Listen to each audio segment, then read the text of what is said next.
Look, it's a flood. It's a flood. It's flooding. Get away. Quick, we need to get to higher ground. Open the floodgates.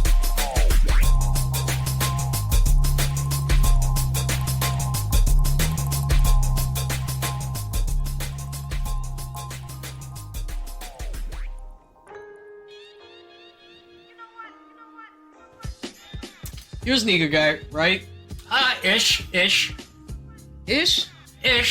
I mean, I own more than 10 pairs of shoes. I own 1 pair of Jordans. I own 1 pair of Kyries. Are any of them denim? No. You don't own? I don't own any denim sneakers, no. How do you feel about the new Air 4 drop?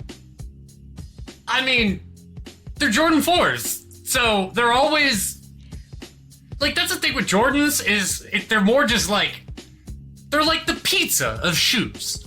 And that, and by that I mean, they're more just like a vessel.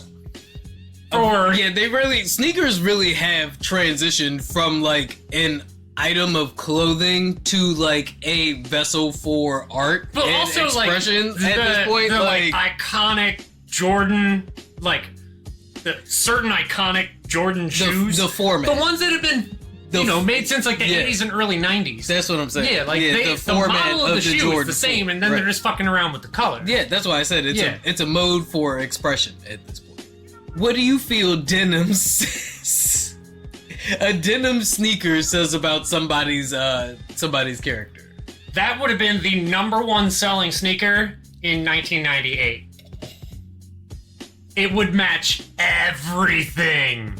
Which is so funny because I feel like the Y2K aesthetic has made a resurgence just recently. Even like one of the runners in the Paralympics was wearing a pair of those like futuristic goggles that the sunglasses that don't connect along the side. The band goes up and around the back. Oh, of like your head. Usopp goggles. Literally, like Usopp has goggles that go over his head like that. Yeah. Man, listen. If the high tech is to here look for like it. Usopp, I don't know if that's a win or a loss. Hey, listen, they brought fanny pack. Gen Z brought fanny packs back. Did they? They did.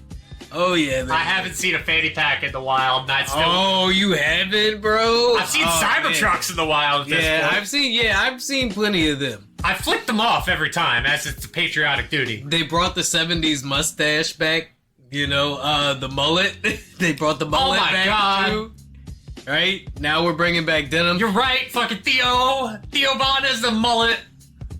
Is he Gen Z? He's not Gen Z. He's not, but he's got an late audience. stage. He's late stage, not late stage Gen X. He's late Gen X. So like a little older than us. Yeah. But then people are gonna start adopting the mullet. If the mullet legitimately comes back. The mullet already, where have you been? We host a pop culture podcast. Do you not, like, fashion is part of pop culture, you know? Yeah, I know, but I'm also in the city enough to see that I'm not seeing enough people. You're with not mullets. seeing mullets? Bro, I see them shits Maybe I'm everywhere. mullet blind. I see them shits everywhere in Annapolis. Maybe I'm mullet blind because anybody who has a Maybe mullet, I'm mullet blind. I just don't see. Is that like you just blocking? You're like, nope, that's outrageous. I don't even. Yeah, I can't it's like even that process thing, that. like the left brain, right brain. Like if you separate the two, you can actually get to where like your brain will like recognize something but not acknowledge it. So I'm sure at that point I was probably like interacting in the world and making sure not to run into anybody with a mullet, but I didn't see them. The level of disassociation is rising up and crashing through. And Denim Jordan 4s is done. And Ziggy. And we are the Flood. That's right. Your favorite weekly pop culture digest, taking the news happening around you and discussing how it's shaping the culture that defines you with our pop perspective. To put the culture in context. And make the mainstream make sense, because if we do not make sense, we don't make dollars. Holla! From the Heavenly Choir, welcome back to another week of high tickety takes, and I'm not just talking about JD Vance's stance on the latest mass shooting. Bars, bang, Bars, bang, bad. Aside from that, we got all kinds of wacky shit to talk about from Kendrick apparently being this year's Super Bowl guest appearance. To fucking Beetlejuice busting the box office to Linkin Park getting back together and breaking the internet. But before we get into all that, you know how we like to do here. We like to abuse the algorithm, see what y'all have been spinning through the streams, and this week's... Gotta pull it up. It's on my phone, which is over on the charger. Hit on the algorithm is... Tailor Swif, minus the T. But you can always check out ASAP Rocky for that joint. It has been all over the place lately. It's in your Spotify top new, it's in your Apple top new. Drake just can't catch a break. It seems like all his haters are winning, and ASAP Rocky is definitely winning with this joint. If you ain't spinning it yet, please go check that joint out. Hey, wait, hold on. Question for you. Has Drake ever played the Super Bowl? Big as the what? Big as the Super Bowl! Big as the what? I mean, listen, for everybody out there who was still feeding into the narrative that Kendrick was using this beef with Drake to spark his career again, to, you know, kind of jumpstart his run again. Hold on. If that is the case, that's the most successful version of doing it ever. I mean, like, even if you're right, yeah, good job. Good fucking job, Kendrick. Not to mention, you know, Kendrick already had, like, the highest grossing rap tour ever before. Yeah, sure. Like that even He used dropped. Drake to leapfrog his career. He also teabagged Drake on the way over. Full across from the back of the head to the forehead. The guy who has a Pulitzer Prize, the guy who breaks the internet anytime he drops, even though he's not on the internet. I mean, listen, I'm not... Did you see that anti-DJ screenshot academics here, but we Kendrick's are Twitter? Anti-DJ academics here. Kendrick has 4 tweets in the past, 4 months, and it's literally Euphoria, Meet the Grams, Not Like Us, Super Bowl announcement. I'm saying. And you just screenshot it, all 4 in a row. I'm saying. When you put effort into what you're saying, you don't have to say a lot. And Kendrick is just proof of that, because here we are, celebrating his latest victory here with a Super Bowl halftime show performance. This is only one opportunity to win a championship. There are no second chances. I mean, this is the second time in the last decade that we've gone to the West Coast. This is the second Super Bowl appearance for Kendrick Lamar. Yeah, and his first time as a headliner. His first time was during the Dr. Dre Super Bowl performance, right? And man, that shit was already crazy, right? So to come back and do that one was he was one of the headliner acts. That was a multi-act headliner. There was no halftime show by Dr. Dre. It was Dr. Dre, Snoop Dogg, Kendrick Lamar, and Eminem. I definitely thought it was the other way around, but that's fair. But as we are spinning the block here, right? We know that this time Kendrick is gonna have the opportunity to show out. With him being the headliner, it'll be interesting to see what kind of guest appearances. Well, it's in New Orleans, so you should see Wheezy. Lil Wayne's, I think, engineer or manager chimed in after the announcement, and they seemed to be kind of jaded. I guess they were expecting. They were probably expecting to be named the headliner as a legacy local thing. Yeah, especially with it being in New Orleans, right? It is kind of crazy, but I mean, when Wayne was spiraling and going through his issues with Baby and thinking about quitting rap, you know, Kendrick. He was thinking about quitting a lot more than that. Kendrick came in and chimed in with words of encouragement and support for Wayne during all that. So is Kendrick a real one? I wouldn't be surprised if Kendrick reached out to Wayne for a guest appearance here, right? In honor to I'm sure he did. effort to show support and honor Wayne's Yeah, I'm legacy. sure. Like that's Now, probably the first person Wayne he would call. accepting that, dude, like, especially with the optics. Okay, so like we're talking about that. All right, like, put me in Wayne's position. I say yes. It's a because Super Bowl. The NFL made the pick to go with Kendrick, but Kendrick knows the right thing is to have Wayne there. if Wayne performs with Kendrick as a guest appearance act, and Kendrick performs not like us at the Super Bowl, what do you do if you're Drake? Right? Because at that point, you got what's supposed to be, you know, your mentor, your ride or die, the guy who like put you on. It's easy. Is Accept now it and kick the chair out from under me. is over. Like, accept It's it. over, baby. Yeah, that's real dark. At that point, Drake, just accept it and kick the chair out. You're good. I mean, Kendrick already alluded Go to. back to acting. Kendrick And that's already a better option than what I just suggested. alluded to a bit of a disconnection there in the friendship that is supposed to be the super bond between Lil Wayne and Drake. And Lil Wayne was oddly very quiet during that whole Yep. exchange. Yep. Birdman said something before Wayne did. I don't even think Wayne has actually officially said I feel like that anything. whole thing reached out to every single member of hip hop and asked for their, like, pick a side.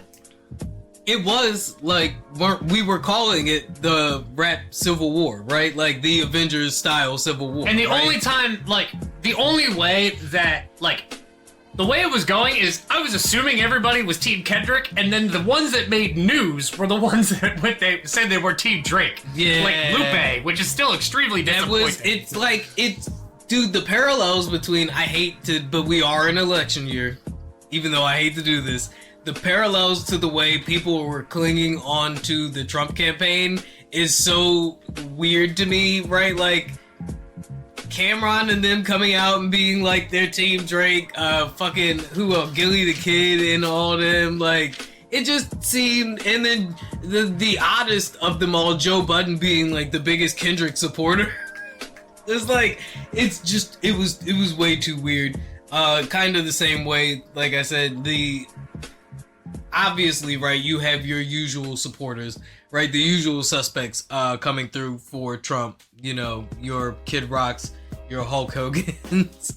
But just the way, I don't know what your algorithm be looking like, right? So are we But shifting into Politico? I mean, we're bouncing back and forth here. We're fluid. We're the flood. I'm just talking about, you know, the climate, man. And I'm talking about the way people were really caping for Drake, the way Trump supporters seem to be coming out of the world. I mean, fucking Amber Rose, right? Like, I know Amber Rose is not Gilly the Kid in this situation, right? But Amber Rose coming out at the RNC with that forehead tattoo was not on my fucking bingo card list, bro. Hulk Hogan ripping his shirt, though, that was like a free space. That was like a free space. Amber Rose coming out and being like, Trump will lead this country into the perfect economy for families after doing the slut walk is just... There's one country in Africa that Hulk Hogan will never pronounce the name of correctly.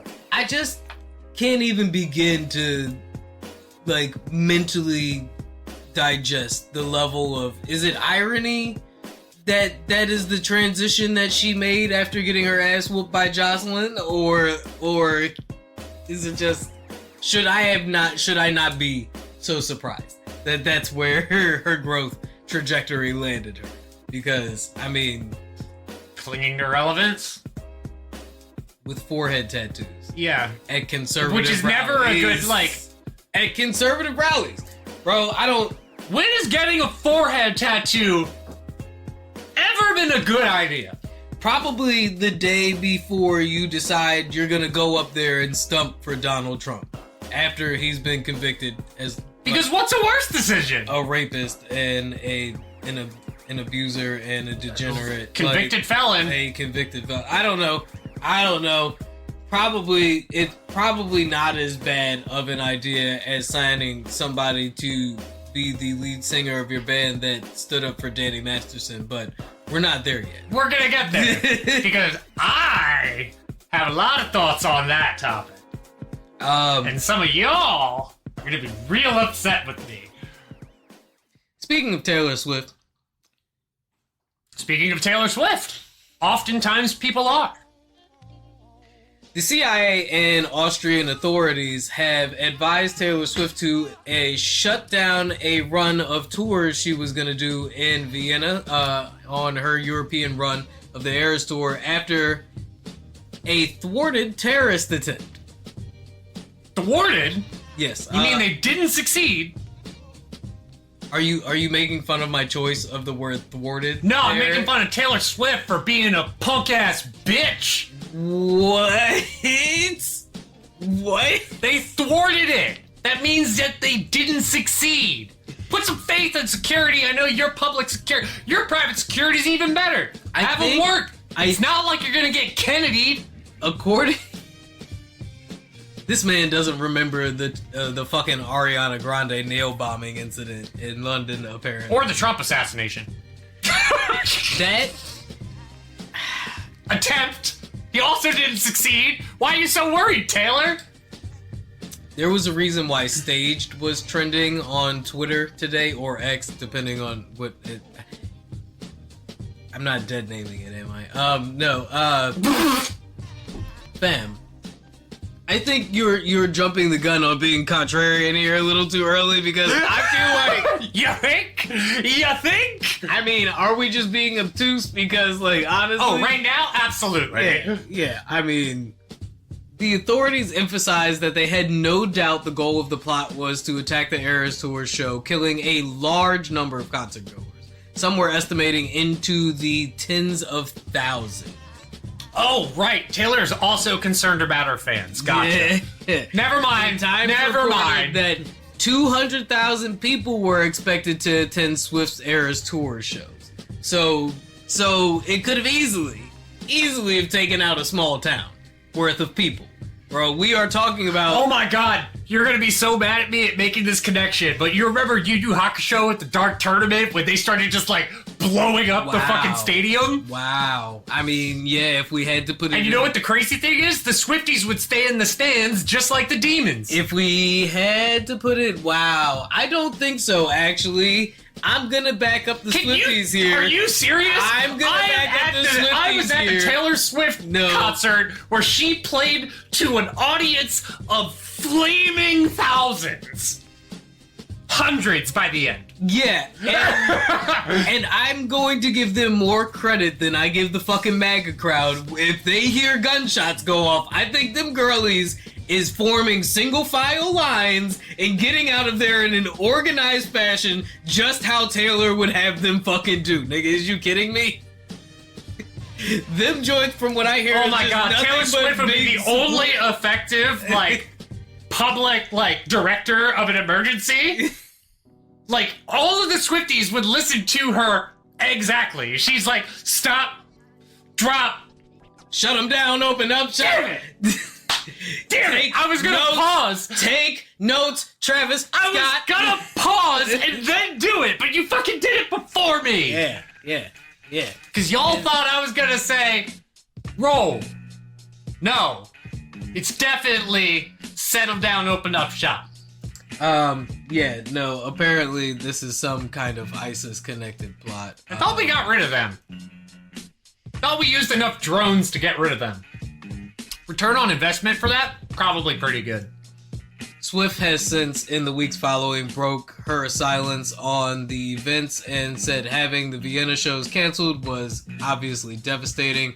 She wrote on Instagram, the reasons for canceling, the cancellations filled me with the new sense of fear and a tremendous amount of guilt because so many people had planned on coming to those shows. So, also so grateful that the authorities, because thanks to them, we were grieving concerts and not lives. Okay, so my contrarian response was me assuming they were going specifically after Taylor Swift. No. They were just going for a lot of people. Yeah, Okay, I get that. This was not a Selena type situation. This was like a Ariana Grande type situation where we're gonna devastate some concert goers to make a statement against how we feel about Western media and and the West in general, right? Like, now hear me out. The terrorists were probably like, that's a pretty good return on investment. The cultural, I mean, this is a testament to the cultural significance of Taylor Swift, right? Like, they figured it would probably be a pretty good, and that sucks. That sucks because even though we exist in one of the safest, if not actually the safest time to be alive, we still... Some would arguably say oppressively safe. Are, relatively speaking, yes, under a lot of duress, to the point where it is a significant risk to take to go to a fucking concert, right? Like, and we're not there yet, but you know, here in America, we are suffering under another epidemic of mass shootings. I feel like we live in perpetual fear of the non-0% chance. Yeah, I mean, odds are nothing is going to happen. But we know the chances of something happening is not zero. I think it's safe to say at this point, more kids probably fear getting shot up at school than they do getting in a car accident. I'm not going to ask that when I start tutoring to the kids. I'm just not. I think it's fair enough. It's a fair enough ball to play. I'll let you know if I start being there for some mass shooter drills. I mean, if you ask J.D. Vance, it's just a fact of life. Yep, I did see that quote. And I don't know if this picture was connected, but the original article I saw it from, and I'm sorry, I cannot quote the source of the article at the moment, but it was online, and they showed this nigga behind bulletproof glass, and the irony, the audacity.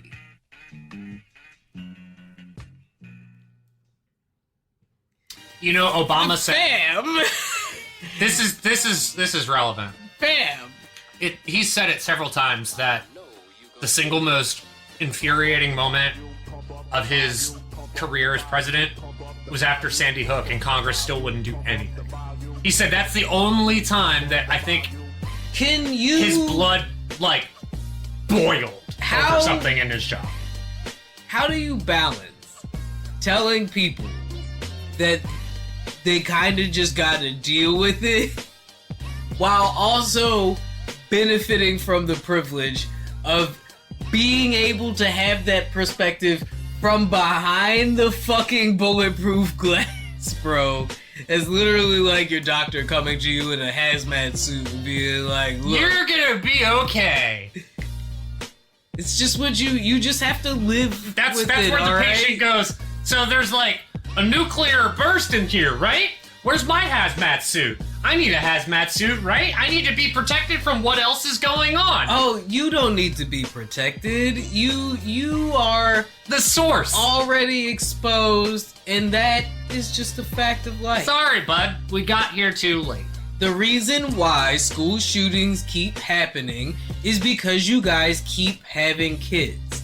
But if you stop having kids, then we will accuse you of not being patriotic enough. And not physically invested in the well-being of this country. America. Meanwhile... But we're not going to give you the resources to make sure your kids don't grow up and shoot other people's kids. I guess our previous guest, Jeff King, you know, he lost some of the things that he had invested in America because of America. And it wasn't during a school shooting. No, it was during active war. Yeah. Which, at least, and I think Jeff would agree, he signed up. Yeah. Yeah. One of my favorite things that Jeff says on stage is people will get into arguments with him and be like, oh, just because you served our country and fought in active battle and sacrificed for us, you get to say whatever you want? And Jeff goes, yeah, I think that actually is exactly what that means. I also feel like... I can't push back on that. teachers, like the two that got shot, don't sign up to become teachers thinking, hey, I might get shot. Yep. You know, JD. Just like most people who become president. Because there's only been like, what? 5? I think it's either 5 or 7. Out of, we are on what, 46? Are you talking about now? assassinated or attempted? Both. Because Lincoln was assassinated. William H. Henry Harrison was assassinated. JFK was assassinated. That's it. So out of like the 7, there's been 3 successful assassination attempts on presidents. I think that's like out of successful media covered attempts. Ronald Reagan did get shot, but it wasn't successful. You know the guy who shot Reagan's actually out now. Like, he's actually out. Trump better watch out, baby. Apparently he wants to be like a musician, and he can't get booked because everybody's like, you're the guy that fucking tried to kill Reagan. And he's like, yeah, but I'm better now. We've been here before. The last guy's name was Charles. Yo, I'm just saying, Ted, you don't have to hit go on that FBI file yet. Not yet, Ted. I am just saying we've been here before. And I don't know how many times we are going to have to go here as a country. I know, especially right now, Brian Kemp has to be feeling like quite the fucking dunce. Especially because a lot of people are attributing this to the stunt he pulled where he completely just like nuked all of Georgia's gun safety laws, right? Like, there's no need to have a license for open carry. There's no red flag laws. There's no background checks. As far as presidential assassinations go, there is a lot more of them stopped than we are all aware of, but they are not made public to minimize the fear. But yes, every single president has got assassinations thwarted.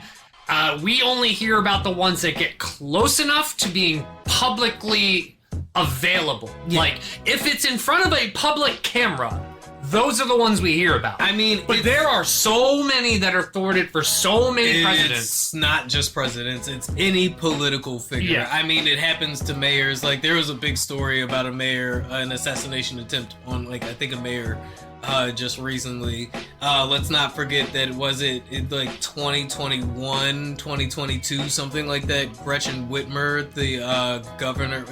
Yeah, and then also Nancy Pelosi's husband. Yeah, yeah.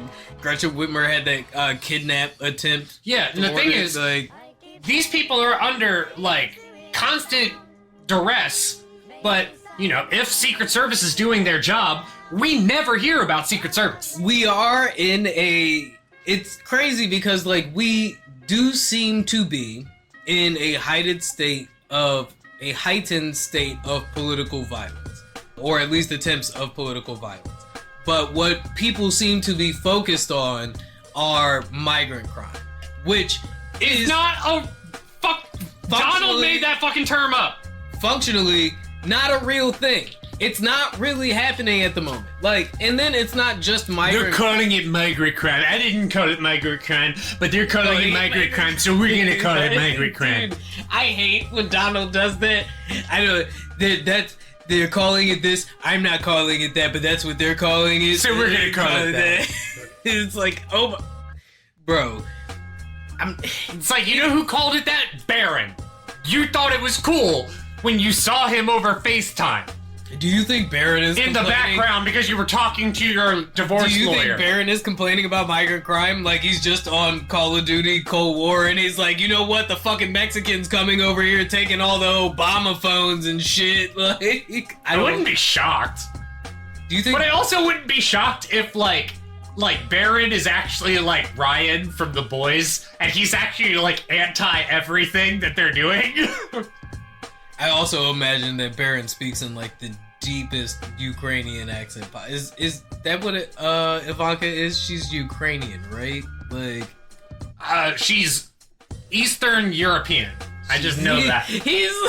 I cannot pinpoint it. It's vaguely Eastern. She could be Georgian for all I know. She could be. She's not. Absolutely not. Oh my god. I mean, Eastern Europe, it's like... not, it's Ivana. No, it's not. No, it's Ivanka. Ivanka. It's Ivanka, Melania. Yeah, Melania. Wow. Oh, she's from Yugoslavia, which is not a country. So it's part of the Czech Republic? I think? Slovenia? We actually have somebody in our Discord from Slovenia. Who is probably, like, screaming at his fucking computer right now. Yeah. He's actually probably, yeah. That would be Mr. Bug. Shout out to Mr. Bug. Shout out to our patrons for keeping the lights on. Enraged Peacock. This one's on you. I'm throwing you the lob. A cat named Cool. Ooh. A cat named Cool. Yeah. Shout out to y'all. Cool. And Thunder Knight. Ryo! And if you guys want to be patrons, you can hit us up at the Flood Pod on everything. And that is on everything. And we mean that. You don't just have to donate money. You could like, share, subscribe, tweet at us. We have... Get a tattoo. That'd be weird, but I mean, I guess... Discord. Don't get it across the forehead. No, please don't. But like... You know, like, if you got a tattoo with our, like, graffiti on the back of your cap, you definitely get, like, a love and a share from us on Facebook. That would be dope. Maybe some stickers. We still have a couple of stickers we could hand out. Do we? A TED shirt, maybe. As we were back to what we were talking about, though. She's from a country that no longer exists. Therefore, she's not real. Wow. You know, it just was an absolute gaffe on JD Vance's part. And as expected, the Democrats have completely jumped on the opportunity to... A big shot in school should not be a fact of life. It's pretty simple. Make Trump and Vance look as out of touch as they actually are. As weird? As out of touch and as weird they actually are, because Trump's superpower seems to be looking relatable while not being relatable at fucking all, right? Like, his ability to go on Aiden Ross, Theo Von's podcast, right? And be, like, sound human. Sound like... Yeah, like the he Theo Von knows, podcast like, he knows opened what up. the fucking price is. Like, remember, everybody was baffled when Diddy said he hadn't seen a $20 bill in decades, right? As if that's the wildest thing Diddy has done. The 20, or like, if he said 1 or 5, I'd be inclined to believe him. A 20, that's a little wild. Yeah, this nigga said he hadn't seen a $20 bill. Or, I'm sure it's been that long since he's seen a 1 or a 5. Or a 10. Right? If you haven't seen a 20 in forever. But, like, if you told me Trump knew what what the price of... we'll go generic and say milk and bread and eggs. Yeah, you think? Absolutely the fuck not. Trump would be like, are they free range? I don't grocery shop, so I would compare it into various prices of fast food. So, like... Trump probably would too. Trump, do you think Trump knows what a... cheesy double beef burritos? Do you think... No, because we all know Trump likes Big Macs. Do you think Trump knows what the price... Those are like $12 now. Do you think Trump knows that that's what a Big Mac costs? Trump probably doesn't even know what the steak he buys costs. But he knows what he sells it for. It is very clear who... It's very clear that who the people who are still supporting Trump at this point. It seems they're just... The heels are dug in. Yeah. We're not... The cows are not coming home. Yeah.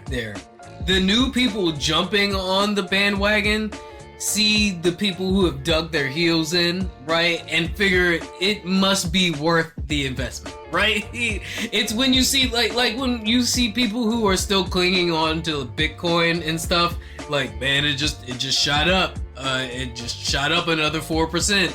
right? The people who still got Dogecoin, like, yo, I actually saw when it comes to Bitcoin, like 2 weeks ago, it was at like 6,500, and then it was like $10,000 less than that. And then you know what I did? I spent $4 on Bitcoin. And I had to have somebody explain it to me. And the general long and short of it is I bought $4 in a nebulous force that is created by computers pedaling on bicycles. There's one way to look at it. I mean, essentially what you did was buy a chip off of a gold nugget. A nebulous, intangible gold nugget. Made by computers running on bicycles. I mean, if you are still investing in crypto at this point, God bless you, right? Because you are a true believer. You are the kind of person that keeps the evangelical church running. You are the kind of person that is the reason why state lotteries are still a thing. Cause my fucking God. Well, now you just made me feel like I wasted my $4. I don't know if crypto is a waste at this point, right? Because the further we get away from like hard currency, yeah, like people who Diddy hasn't seen a $20 bill in God knows how long. There are lots of people who like. When was the? I mean, you work DoorDash, right? Like, when was the last time you actually held cash? Yesterday. Actually, today. Yesterday. Take a guess why. What is the frequency of that? Because you needed to buy drugs. Legally, but it's cheaper. It's cheaper. That's it. Those are the only people using cold hard cash now. Hey, servers and strippers. It is illicitly an underground market thing. Paper money is meaningless. Linen money is meaningless. This is not paper. It's linen. That's why dollars burn weird. You shouldn't burn your money. It's a felony. I don't think it's long before we are completely in a digital currency world, right? But I don't know if that actually translates to crypto. I don't know if the diehard Trump supporters actually translate to a Trump win. Because even at this point... That means that collectibles will essentially become the physical version of currency. Like, that literally will mean, like, if you want a physical way to maintain your wealth, buy a Black Lotus. Or physical media in general, right? Vinyl collections, shit. It won't be long before DVD collections come back around, right? Pete Davidson feels like a fucking genius with his VHS box. I mean, there is that, right? I don't know if you heard, but the online archive is in jeopardy right now because there is a copyright lawsuit against it. And if you haven't used but it's not called the archive. What is it called? Is it just the web archive? Fuck if I know. You've never used it before? You've never gone on the Wayback Machine? Is it called the Wayback Machine? I mean, the literal Wayback Machine? No, I've definitely looked at old videos and memes and shit, though. No, so there is an online archive. I think it's called the Wayback. They have literally spent the last... I don't know, since like Windows 95 cataloging everything on the internet, like from random MySpace pages to Angel Fire. That's a lot of to zip drives. Newgrounds, like, yeah, it's exactly. They are doing like a public service, what is essentially the Library of Congress for the internet, right? That's even more. The Library of Congress it's selective. They're literally taking all of the shit that the AI kernel talked about in the Metal Gear Solid 2 thing and putting it into zip files. And it is, yeah, it's like I do feel like I did a public service earlier today. I was cleaning out my Google Drive, and I realized how much useless shit auto-uploaded from my phone, and I deleted all of that, and I'm like, I've reduced my carbon footprint. See, the Wayback Machine and the online archive is it just takes all that useless shit and saves it because you never know what'll be useful. All the shit I deleted, I know it was not useful. Well, we're not talking about that. Just like there was a lady in like the 80s, I think, who started videotaping the complete circuit of the run of TV shows and programs that she would watch, and like half of the reason why we have all of that saved in the Library of Congress, like early cable TV shows and stuff like that, is because of this one lady. I cannot remember what her name is right now, and if we were live, I would ask Chet to look it up. If you're listening, go look it up. I'm telling you, it's real. But I mean, that's really cool. It is because of people taking their time to archive stuff like this, which, like, we need, because who else was really looking at especially early internet? Like, now in 2024, it's really easy to look at the internet and see how it is culturally significant and how it has driven culture forward, right? But back in Windows 95 Y2K days, it was really easy to just dismiss this venue as a one-off, as a niche thing, because it was kind of a niche thing back then, right? But all of the culturally significant things that this niche format gave birth to has completely shifted the way we perceive and consume culture. Right? No, I completely agree. You know the Chocobo theme song from Final Fantasy? I'm gonna make a connection, don't worry. Right.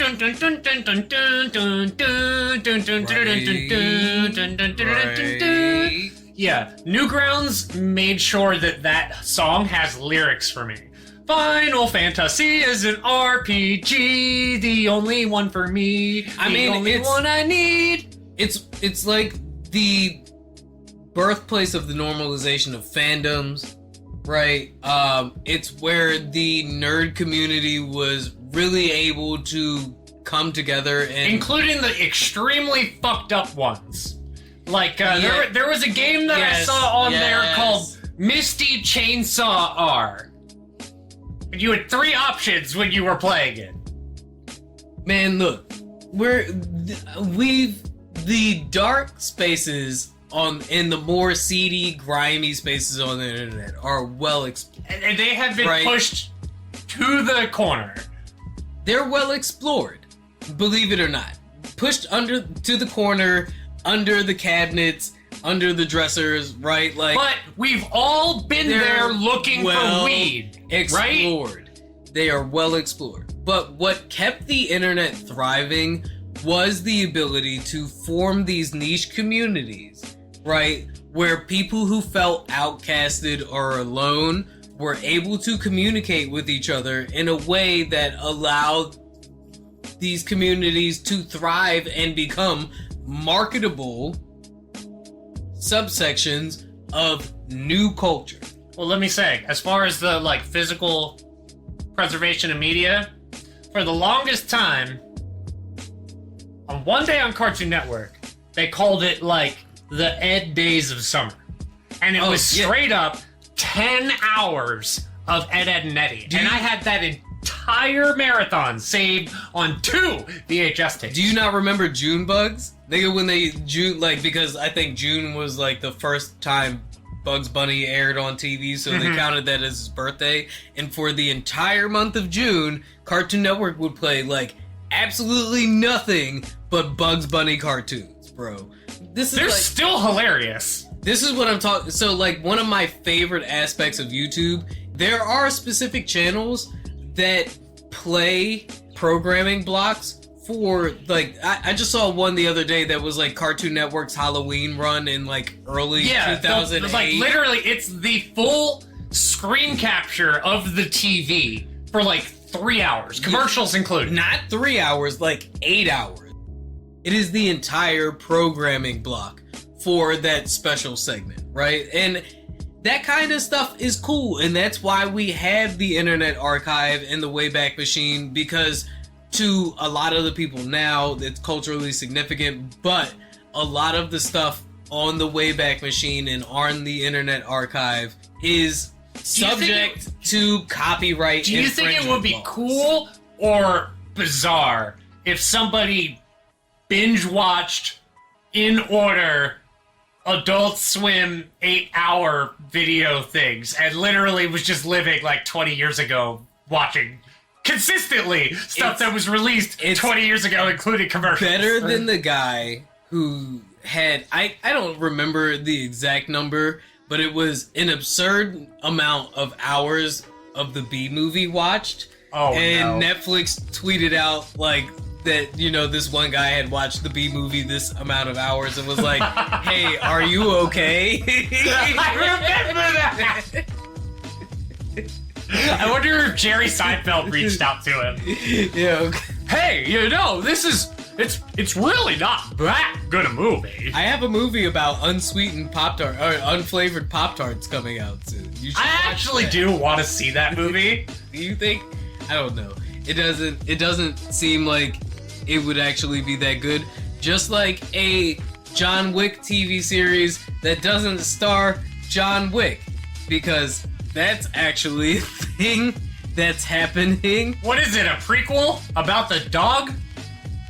According to Kotaku, a John Wick TV series has been announced that doesn't star John Wick. Is it gonna have John Wick in it?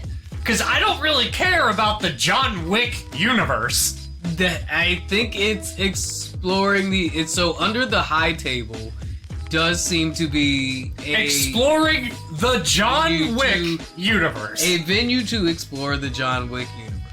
What percentage of frames per movie is Keanu Reeves in? Is it like 70 plus? Yeah, I don't care about the John Wick extended universe. So the TV show will continue the story after Wick has melded with the elite crew of crime bosses, the High Table, a sort of reset on the whole assassin organization regime. And So this takes place after John Wick 4. yeah, Okay. you know, So that means we're not gonna get a John Wick 5. as Kotaku said, if you've seen the John Wick movies, you know the issue that that will stem from all of this. I am so okay. So I brought this story to the table, right? Because it, to me, is just another example of how Hollywood is becoming increasingly resistant to taking on new stories. Yeah. Yeah. Right? Yeah. They Like, I don't know who the fuck thought, like, oh, let's explore the John Wick universe. I'm like, great, like, World of Assassins. There's a bunch of other shit that does World of Assassins, even modern Assassins. And the cool thing about John Wick is how good John Wick is. right. It's like when And that it's Keanu Reeves. it's like when they did Equalizer without Denzel Washington and replaced Denzel Washington with Queen Latifah. And right? that's why they will never do an Indiana Jones without Harrison Ford. They actually did, and it was. They tried. And I'm not talking about the one starring Shia LaBeouf, right? Co-starring. Still had Harrison Ford. They did the one. Oh, dude, it wasn't Dakota Fanning. What the fuck is her name? I feel like she just directed a movie that was at some. It wasn't Cannes. It was some film festival just recently. I really just. Is that the one that came out recently? I think so. Yeah, I didn't watch that one. I watched Crystal Skull, and I was like, yeah, Harrison's old. That was your takeaway from Crystal Skull? And that Spielberg needed to get paid. This one had Antonio Banderas in it though, and he's old and still pretty good. I mean, listen, I don't Look, think, as far as I'm concerned, Antonio Banderas is perpetually his character from Desperado, which is still an extremely badass movie. I mean, listen, Beetlejuice is doing great in the box office, from what I understand. How are the right? critical receptions? I have not watched it. The critical receptions are very good. It seems like this is a well-deserved sequel. Tim Burton himself, when speaking about why Alec Baldwin and Gina Davis were not in this movie, said himself, right, that Alec Baldwin was acquitted. Tim Burton said that the movie needed time, right? The time that Alec had in court. The sequel itself focuses on the multi-generational relationship between grandmother, mother, and granddaughter, right? Which is something he said he couldn't have done if they wanted the sequel to come out in 1989. So essentially, it is not a movie that focuses on Alec Baldwin and Gina Davis's characters. It's more about Winona Ryder's kids. Yeah, Winona Ryder and her kids and her mother. But from what I understand, the movie is bang up, right? So this is it in the same house? I don't know. I don't think so. Was Beetlejuice tied to the area? I don't remember.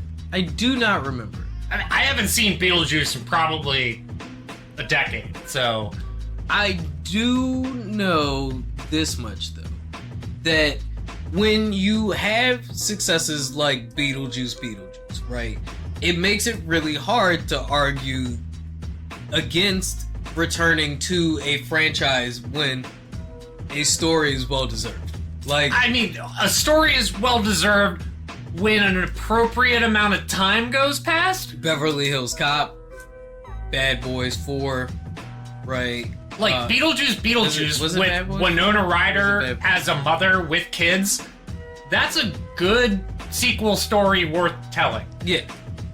What the fuck are we getting from a John Wick movie with no John Wick? No John Wick. Like 60%, if not more, of the frames of the movie had John Wick in them. That leaves you with 40 frames of everything else that you're trying to expect us to give a shit about. It's hard, man. It's not like John Wick had a single other character that, blew everybody away that they want to follow. Like, no, it's Keanu and his dog. It's hard to make the call, right? Because when it comes to John Wick, I don't feel like there's a whole lot of extra that we can explore in that universe, right? Yeah, no, I'm all in on John Wick for Keanu Reeves whooping people's ass. But when you look at like Marvel, right? That universe outside of what Kevin Feige and them have created, it does already had a lot of interesting stories to explore. You mean right? The Marvel comic universe?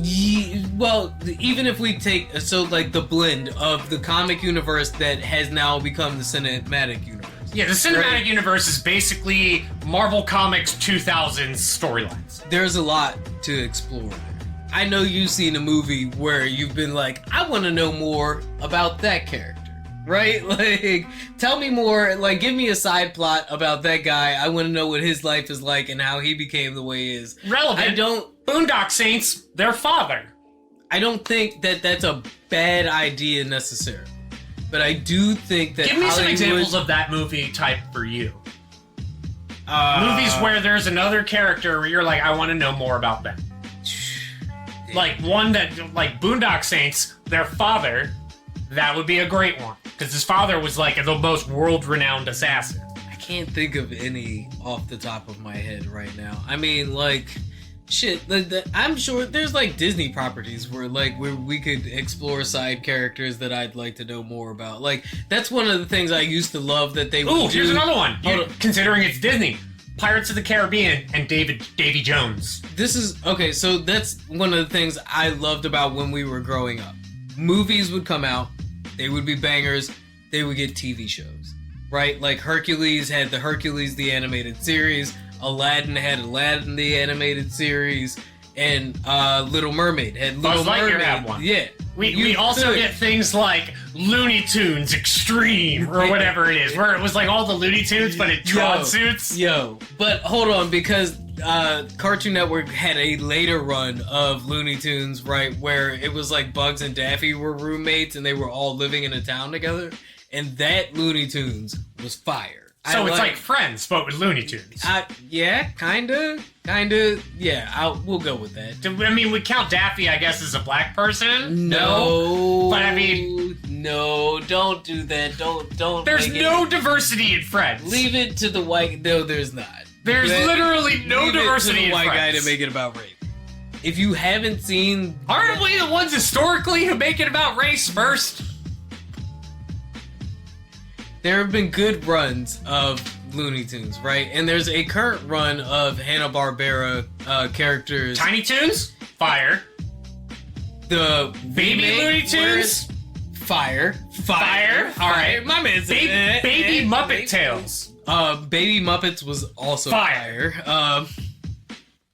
Speaking of kids shows, I saw an article earlier about how they are experimenting with using AI to make kids shows, because of course they are, right? I mean, who didn't see that coming and the things they were going to use AI for? I told you about my ethical struggle designing this card game. I was like, I need some physical representation of these cards, because just having people play with index cards is going to destroy the immersion and not want them to keep playing. So should I use AI images to use for the cards, or should I just rip a bunch of people's shit off of Google? Which one's more ethically viable? So when it comes to you making like a tabletop card game startup, I think it's perfectly fine to use AI generated art in order to AI generated images to present a product to investors, right? Who can then provide equity and investment income for you to get actual art. However, cartoon studios and genius brands using ChatGPT to write scripts and AI generated tools for animating a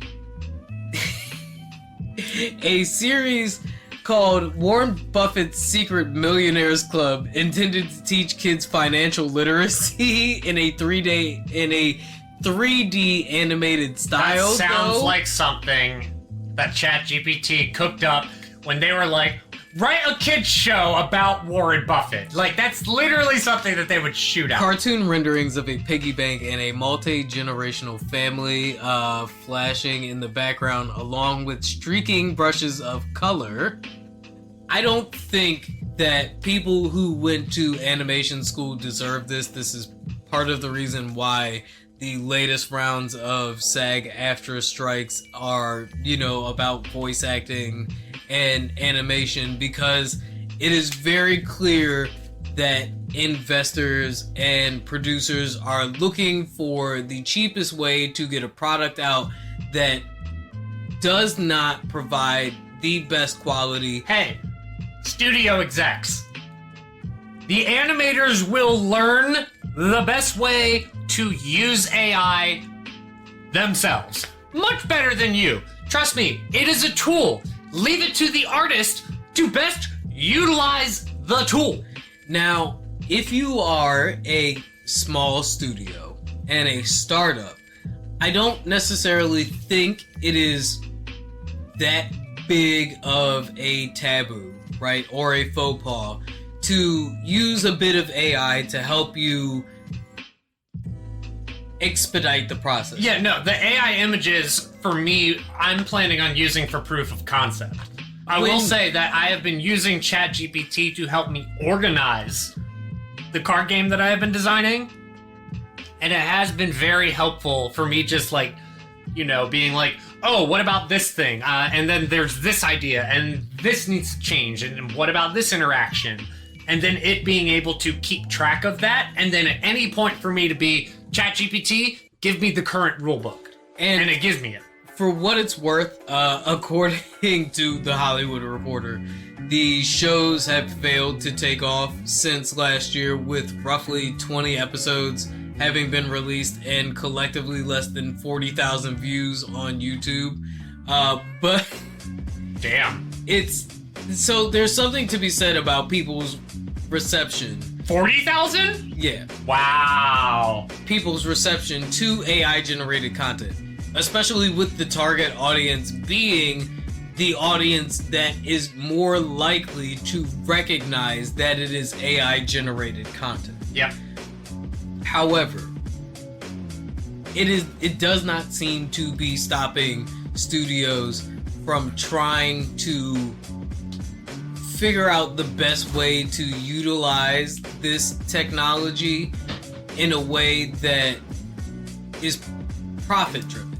We have come to a place where, as if it wasn't already an issue, right? Because we already knew it was an issue, but it is now as evident and as clear as it's going to be that these studios do not necessarily care about quality art. Sure, Francis Ford Coppola may care about quality art with his Metropolis movie, right? And he may even be willing to go as far as hiring certain canceled actors to play in his He was movie. so determined to make this movie, he sold some of his stock in his winery.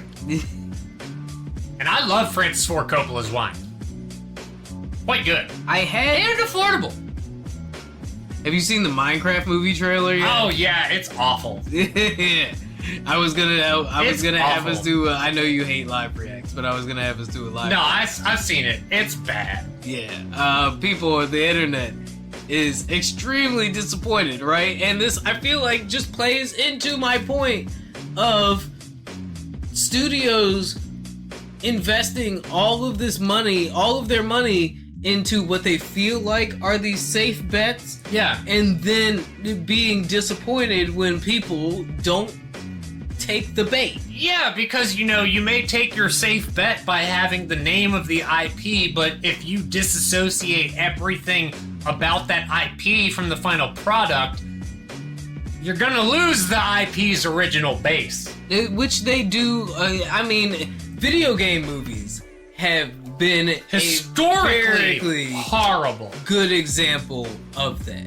They see the hype around an IP and they look to cash in on it. Fucking Doom, right? Do you remember the Doom movie where in the last 30 minutes they gave up and they went first-person shooter with The Rock? Like the only decent Oh my video God. game movie Dude. I can think of would be one-to-one video game movie would be Hitman. I think And that's just because it's such an easy translation. I think the best video game adaptation to date has to be The Last of Us TV series. Okay, yep. You got me on that one. Has to be The Last of Us TV series. But since we're talking about, adaptations and I will also the say, best of them, if you watch God of War Ragnarok as a cinematic playthrough, it is better than 85 to 90% of the shit that you will watch on TV.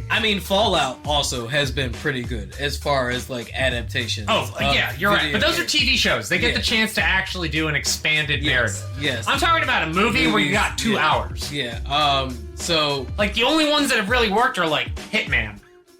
Hitman was alright. Yeah, because it's a story about a hitman. Borderlands. It's not hard. Borderlands absolutely tanked. It Yep. is currently sitting at one of the worst rated movies on Rotten Tomatoes ever. But I did find this interesting list on Kotaku of the 50 best sci-fi movies of the last 50 years. And in no particular order, I wanted to run down some of them with you and see where you place them on your cultural relevance. All right, I'll give you a thumbs up if I think so, and a thumbs down if not. For our audio Yes, content, I will say thumbs up, thumbs down. Okay. So the list is in alphabetical order, and it starts with Akira. Yes. Where would you is Akira? Okay, so I will ask if it's in your top 10 or top 20. Of sci-fi? Yes. I Of the don't. last 50 years. I will say, we'll go. I don't have a strict list, so I'll say top 10. Alien. Yes. Relevant. Top 20. Aliens. The sequel. I'm just gonna stick with one from that franchise. Annihilation. Have you seen Annihilation yet? I haven't. Oh man, Annihilation's pretty good. Top 50 of the last 50 years? Maybe.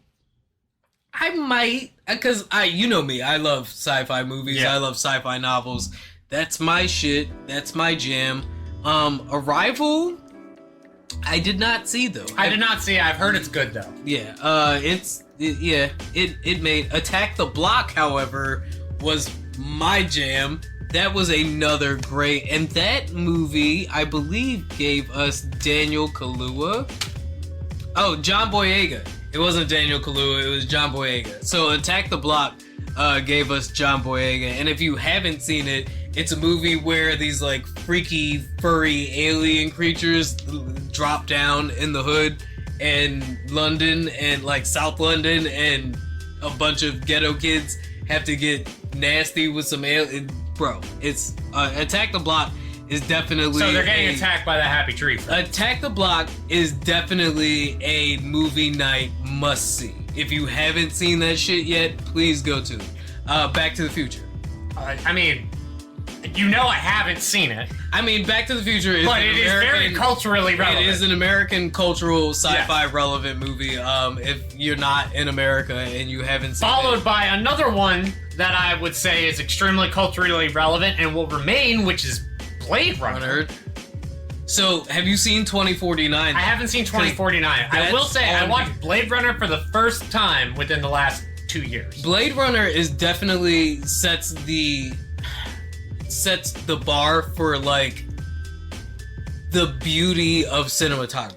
Yeah, you can take a still from just about any spot in Blade Runner and hang it on a wall, and it would look great. That's how they made Mad Max Fury Road, which is also on here, right? That movie wasn't scripted from what I understand. It was storyboarded, right? So every scene was like drawn. Visually driven. Yeah, yes. Yep, the movie was very visually driven. Children of Men. I haven't seen it. Oh, great movie. Close Encounters of the Third Kind. I have seen clips of it, but it is a very iconic movie. Contact. I haven't seen Contact. Dawn of the Planet of the Apes. That's 2014. No, I saw one of the Planet of the Apes movies before that. So I would say the Planet of the Apes franchise in general is a very culturally significant. That's actually something I've been wanting to ask you for a while. I was just like, is it because I'm so black? How do you feel about Planet of the Apes? Is it because I'm black? Yes. Yes, it is. It's a movie about monkeys. Black people are not monkeys. Stop it. Goddamn.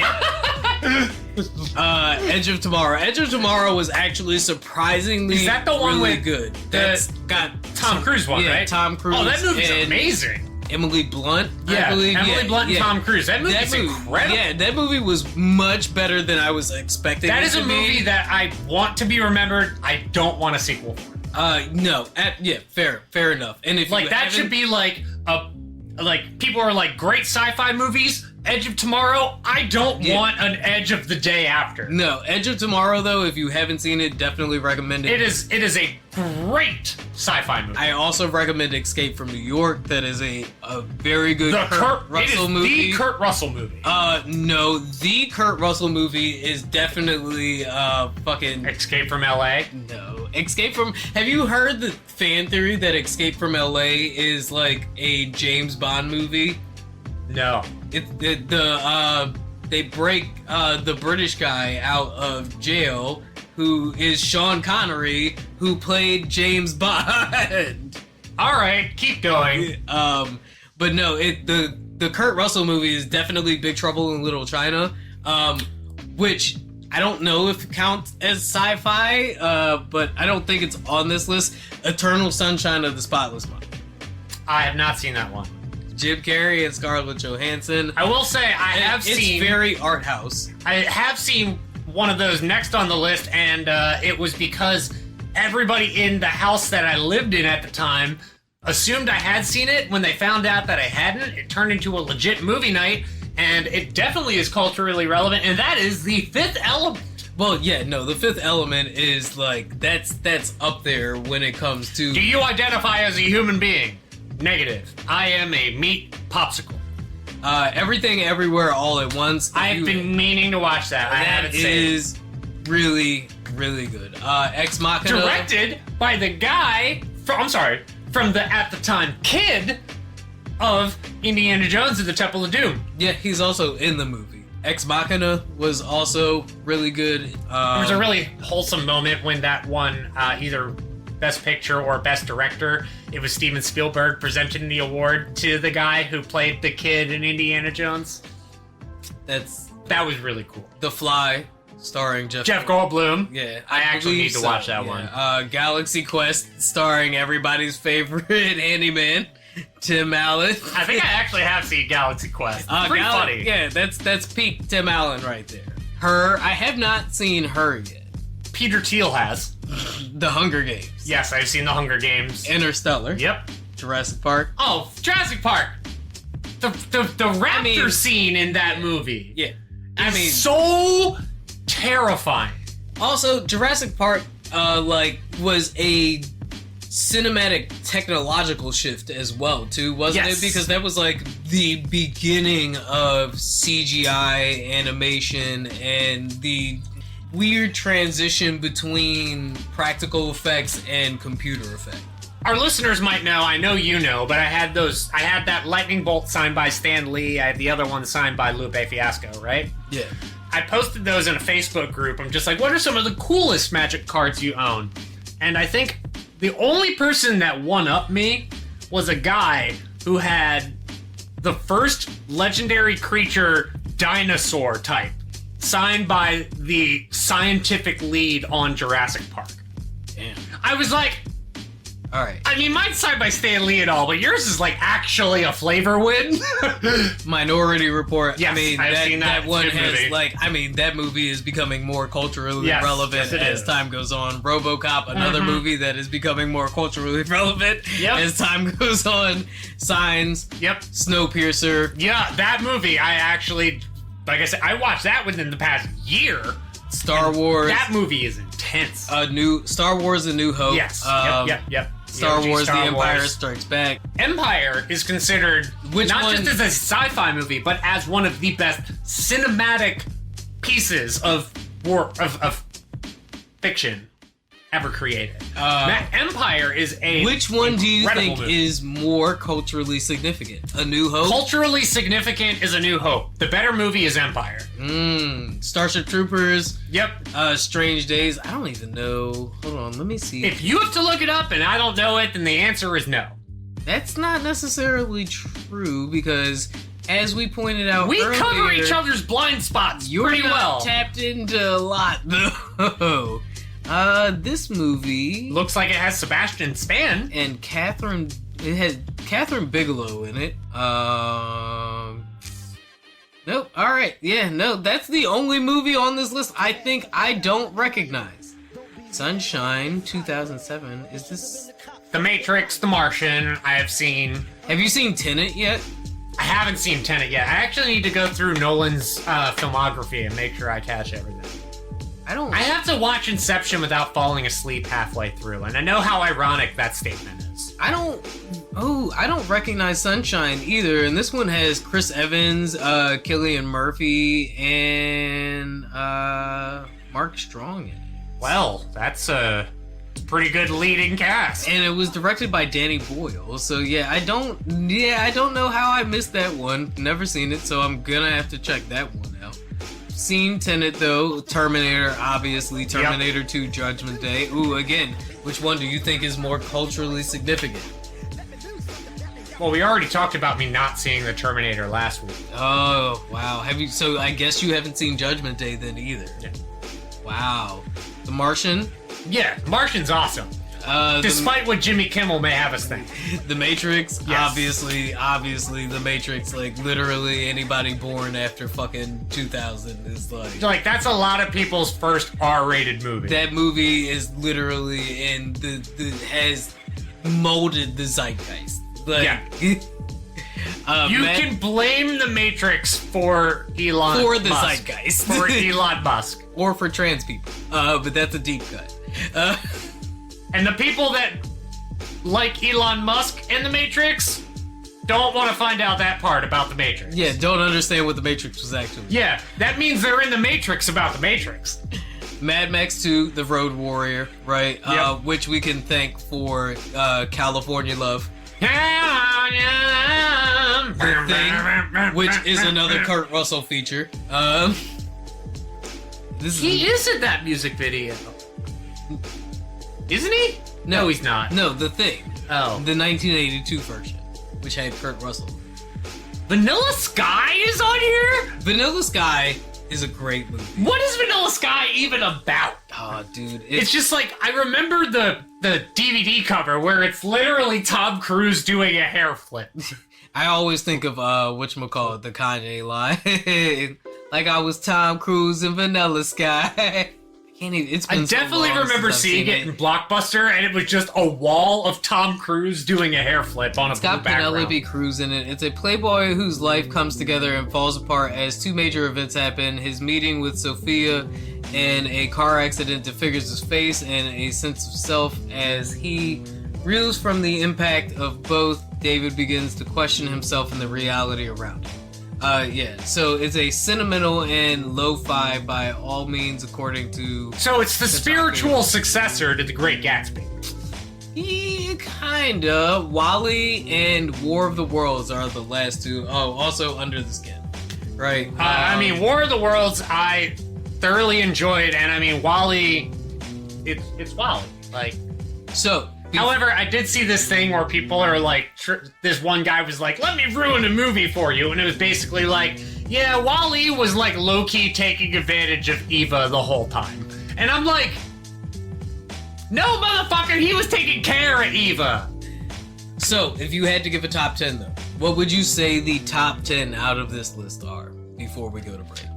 In no particular order, I would say Mad Max, Fury Road, Akira, Blade Runner, Star Wars, Empire, and A New Hope. I would say Dune 1. I haven't seen Dune 2. I would say Interstellar. I would say Starship Troopers for the memes. And I would say Matrix for the cultural impact. Well, listeners, that's Zig's choice. You let us know How do you feel about my think choices? Are your top 10. That's pretty solid to me. I mean, we only have 10, and I think I named about 10. I mean, 10, yeah, 10 out of 50 is not bad. Like, but I mean, it's 50, so at the same time, you'd be like, well, what's your top 10? And then I'd complain about the 11th, and you complain about my 11th. Then it's like we're bitching about the reserves on the NBA All-Star team. Which is why we want to know what you guys think were the top 10 from this list of 50 that we named. Because can we agree to like 2 or 3 that should like unanimously be on there? And why is one of them Blade Runner? Blade Runner, definitely. I think Jurassic Park for sure. Yeah. And dude, Star Wars, obviously. And then maybe, and this might be, my Amerocentrism, but I gotta say Terminator. I'm gonna say if we could pick 2, and The Matrix, I would probably we'll say 3. If I could pick 3, I would say Blade Runner, Jurassic Park, and The Matrix. If I had to say, I feel like those 3 should be in everybody's top 10. Yeah, I think that's a pretty easy top 3 right there. Like maybe not 1, 2, 3, but those 3 need to be in someone's top 10. And on that note, we're gonna take a break.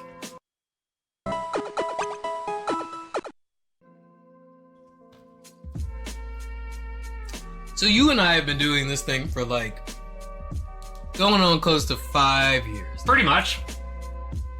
And one of the things that angers us the most about being a small-time podcast is the fact that like any asshole celebrity can make a podcast and they get a gajillion times more listeners and sponsors than we do. Haley Welch, better known as the Hawk Tuah girl, is launching her podcast. Oh Talk my god. Tuah. It's literally what I just said. Talk Tuah. Later this month under Jake Paul's sports betting company. Oh, and it's Jake Paul. Great. Because, of course, it's Jake Paul. The Drake of Question, before you get into this, are we above the Jake Paul check? Morally, ethically? Absolutely the fuck not. Do you think if I could quit my job today and go work for Jake Paul, I wouldn't? Nigga, there's no way I can't outsmart this man. There's absolutely no way. Sure, he is a rich white man, but as we have seen, that does not account for much. So you're saying, between your smarts and my privilege, we can take him down? No, we don't want to take our potential employer down. Do you see what happened to Vice Network? Okay, Eddie that's fair. Wong is doing a documentary right now about how selling out can be bad for you. No, what we want to do is change Jake from the inside, like an enema. Pause? No, that's why it's like an enema. No, you're definitely now having me think, like, your fist up his ass talking puppet style. Yes, because who would be a better puppet for the proletariat than a privileged white man? A puppet master named Doc. Just saying. Talk to her on Better, a sports gambling network owned by Jake Paul, is set to launch.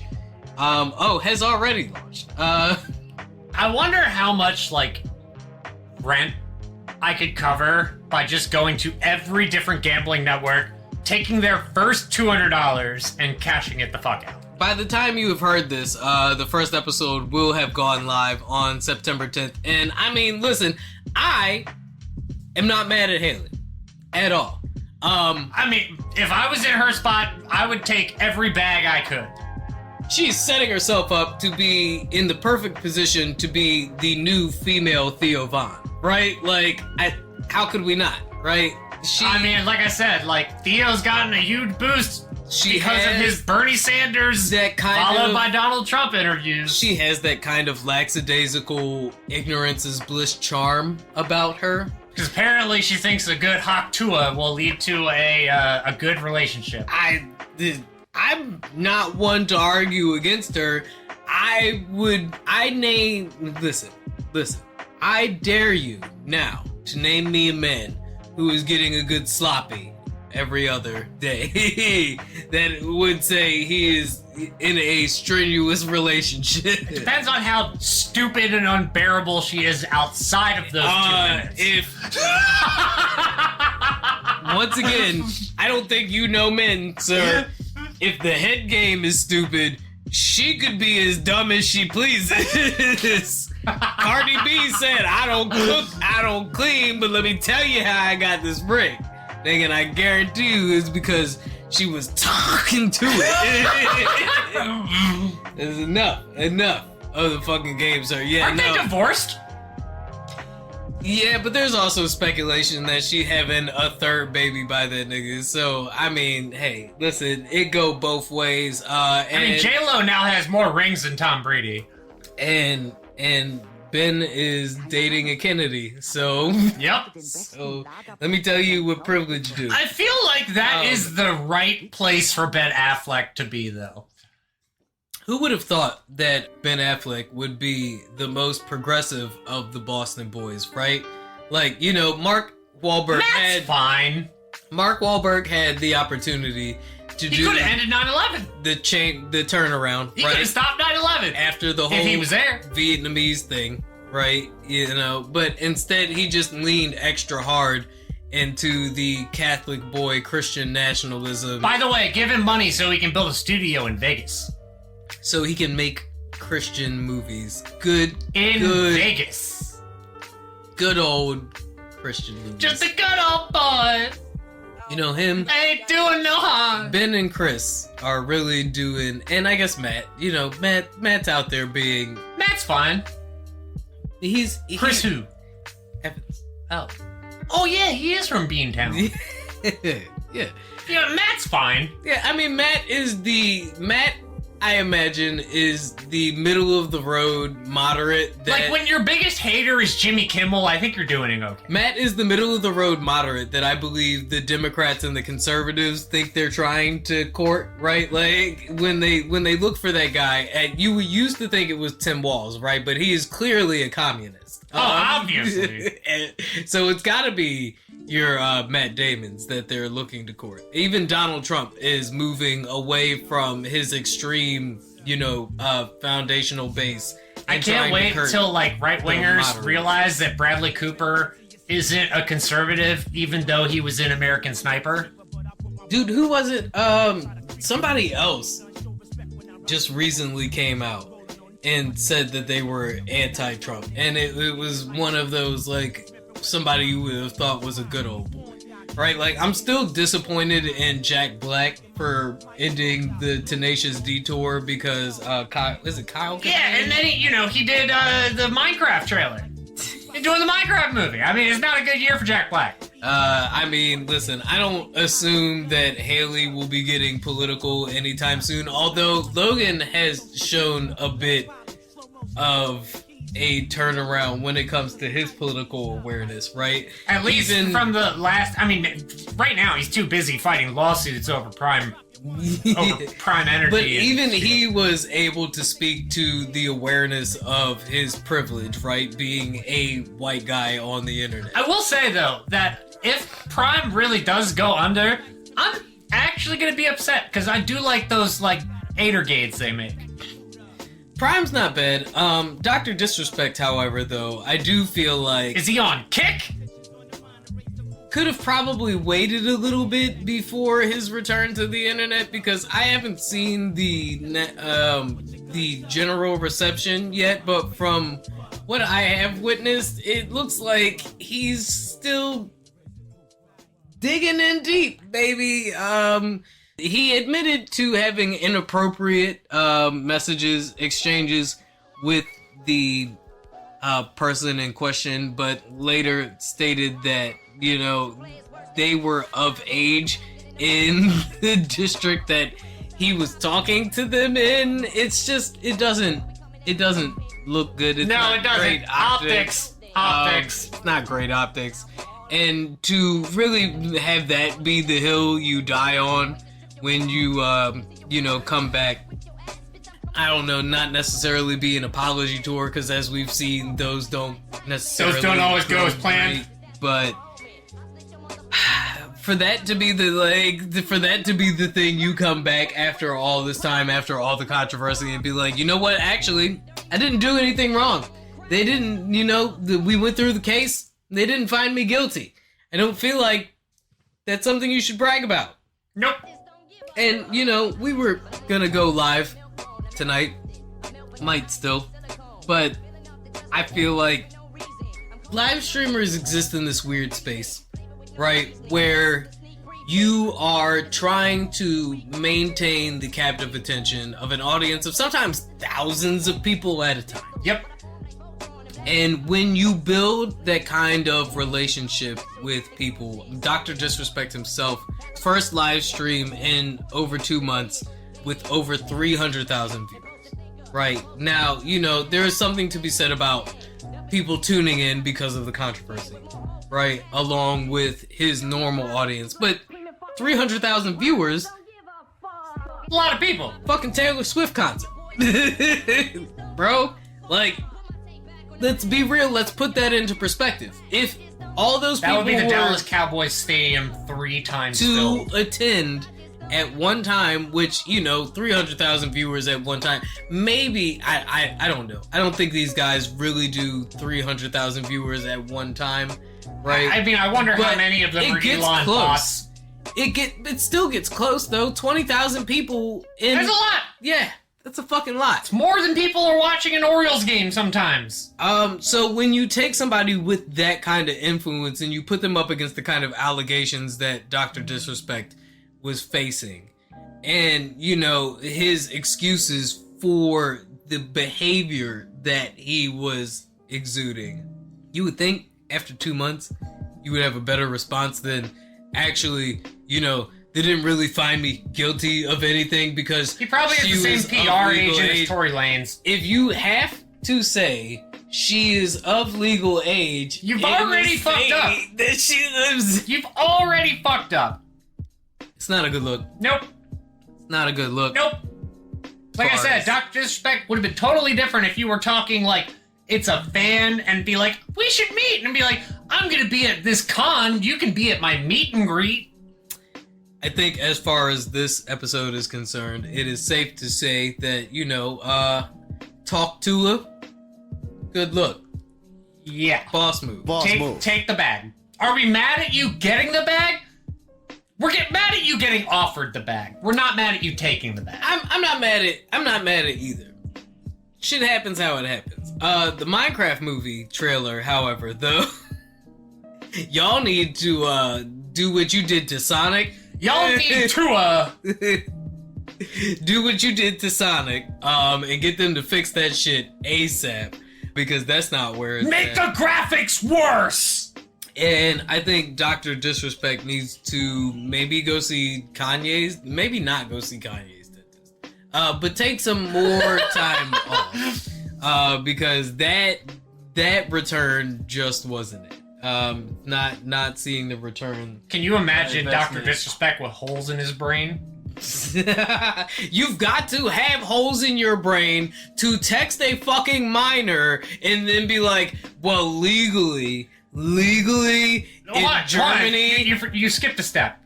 Realize they are a minor, and then be like, and then continue to do so. Just because I was making dirty jokes with them doesn't mean I was on some predator shit. Okay, guys? No, like, seriously, like, come on, man. What?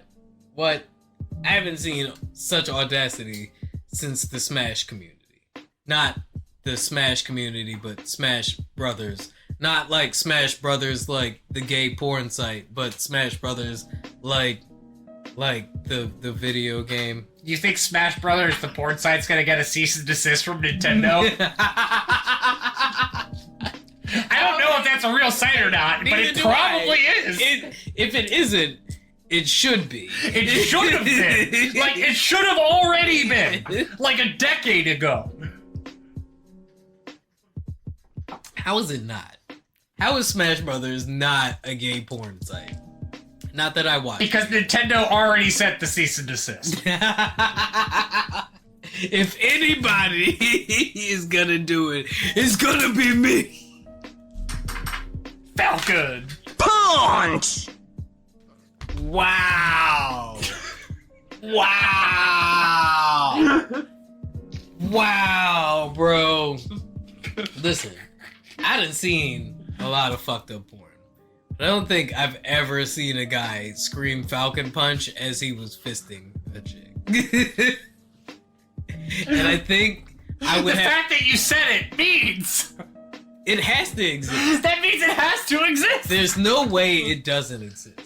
There's no way it doesn't. There's no way. There is literally fucking Library of Alexandria levels of porn on Pornhub, bro, on the internet. You're not going to convince me there isn't a guy on, like, page 365 Falcon punching the shit out of some poor girl's snatch. I just don't believe Snatch?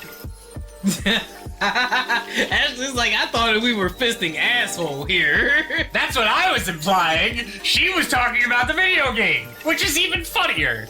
No, she was talking about fisting asshole. Have you been to SmashBros.com? How? That sounds like a gay bar Diddy would take you to. Bro, Smash Bros has to be a porn site. It has to be. There's no way. I'm not looking it up. I'm not either, because But, probably. hey, listeners, you don't have to. But if you And don't send us a link. But if it exists, please don't let us know. send us a link. Just let us know. We don't want the Please link. don't. But if it exists, just let us know. Just like, No screenshots either. I don't think anybody was actually asking for a Linkin Park reunion. But we got one Yeah, we did. with a new lead singer who comes with her own set of baggage. So we'll get that out of the way right now before I actually even talk about how I feel musically about this. Yeah, so the lead singer, the new lead singer, her name is Emily. Emily Armstrong. Apparently, she is a Scientologist who stuck up for Danny Masterson in his trial and has been fully put on blast by Cedric, one of the guitar players from At the Drive-In, which is actually a band that is worth being really excited about reuniting. So Emily Armstrong, formerly of Dead Sarah, said, "Several years ago I was asked to support someone who I considered a friend at a court appearance, and went to one early hearing as an observer," she explained. "Soon after I realized I shouldn't have. I always tried to see the good in people, and I misjudged him. I have never spoken with him since. He only gets one phone call a day. Unimaginable details have emerged and was later found guilty. To say it as clearly as possible, I do not condone abuse or violence against women, and I have empathized with the victims of these crimes." So let's just throw this out there first, that the late Chester Bennington was a victim of domestic abuse and sexual assault as a child. So let's just throw that out there first. So, it's safe to say that Chester would not have supported Danny Masterson. It's probably also safe to say that Chester probably wouldn't have been in support of Emily as his replacement. However... But fuck it, Chester's the band, right? Is Chester the band? However, is Chester the band? Right. I would say no. No. But I also wouldn't be doing this reunion anyway. Unless... So it's a little... I saw Oasis getting back together. To call it a reunion. When they've got a new lead singer. It's kind of more like what Van Halen did after... Yeah, getting Sammy Hagar. Yeah. Yeah, there's definitely... When people talk about Van Halen, they definitely talk about the David Lee Roth and the Sammy Hagar era. Yeah. They're very different. So, Linkin Just Park... like with Black Sabbath, when they had Ozzy versus Dio. The difference is, Dio was awesome, and they legitimately paved their own way as a metal band with Dio, thanks to the help of Zakk Wylde. So, do you think this is a Ronnie Dio situation, or do you think this is a Sammy Hagar situation? I think this is a Mr. Monopoly situation. Meaning... They wrote some serious zeros on that check. For Emily? For the rest of them. Enough to consider Emily as the lead singer.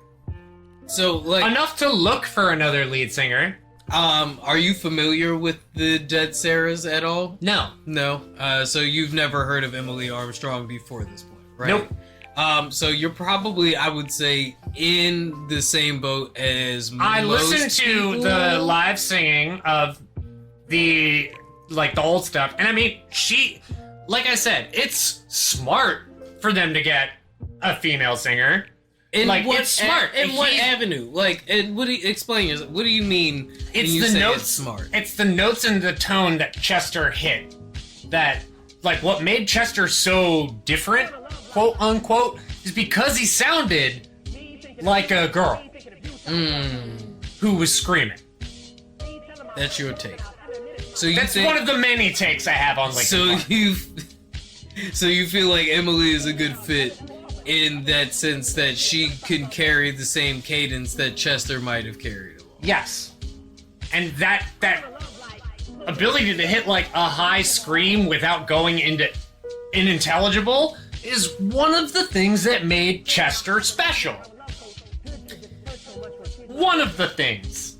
So it's very clear to me that you were definitely more excited for the Oasis reunion, and you feel like it's being overshadowed by Linkin Park. No, I'm really excited to watch a car crash. And we call that the Oasis reunion. I see this Linkin Park reunion, and I ask everyone else, do you actually care that much? Do you really care that much? Which is super funny to me, coming from somebody who isn't really even that excited about the Oasis reunion, you just want to see the car crash that is going to be an Oasis. Yeah, and I'm not alone. And apparently neither is a bunch of Linkin Park fans, right? Because they are like, oh, this is going to be an epic meltdown. Like, I mean, I'm just sitting here saying, and consistently have been saying for a decade, and after listening to their new music and some of their music after these first two albums came out, Linkin Park should have given it up after Meteora. Hybrid Theory, Meteora, you would have been legendary. You kept going, that's your fault. Bleed It Out is trash. I bleed it out, dig it deeper just to go. Like, yeah, Chester had a great voice, but saying Chester is like a great lyricist is like saying Kurt Cobain is a great guitar player. You're lying to yourself, but we love the way we do. We love the way they do it. Seriously, if you like look at every single Linkin Park song, it's an R/14 and this is deep. I mean, you pick every single one that rhymes and you put them together. I've always felt that way about Linkin Park. They've never really been on like, if my any rotation. middle school teacher saw somebody write Linkin Park lyrics in their notebook, they're getting sent to the school's therapist. Because, you know, that's the only way a middle schooler knows how to show their thoughts. So Is this a little harsh? I mean, like, Chester's a great singer, but... So it's safe to say you won't be buying tickets for the Linkin Park reunion anytime soon. But because here's the thing about Linkin Park. Like I said, we talked about this off mic. Hybrid Theory is the perfect distillation of everything that was fantastic about nu metal. That album is a fucking masterpiece. Hybrid Theory is the first album I ever bought. It is an incredible album. And I listened to it within the past 2 days when this news dropped. And that album is still fucking incredible. And then I played stuff from their later albums and the newest album, and I'm like, which Rise Against album is this off of? I can't remember where 3 Days Grace played this song. Talk that shit. Talk that shit. I mean, hey, listen. And I'm saying it with my whole chest. Linkin Park should have stopped after Meteora. You all, and Chester Bennington was better as the backup vocalist. Only time will tell how your take will age. He was better as the backup vocalist. When Mike had majority of the vocal duties, that's when Linkin Park was at their best. Look at Chester's side projects versus fucking Mike Shinoda's. At least Mike Shinoda has us remembering Fort Minor. I was getting ready to say, so do you remember Fort Minor more fondly than you do Linkin Park? I don't remember it more fondly, but the fact is that I remember Fort Minor and none of the Chester side projects. That's crazy. I think a lot of people... Hey, listen, that's your take. You can stand 10 toes down on that. I think time will tell how your take ages, especially now that we are setting our new path here. Like, look, here's the thing. Emily. Linkin Park, I never saw as the band. They were just a band to me. Like...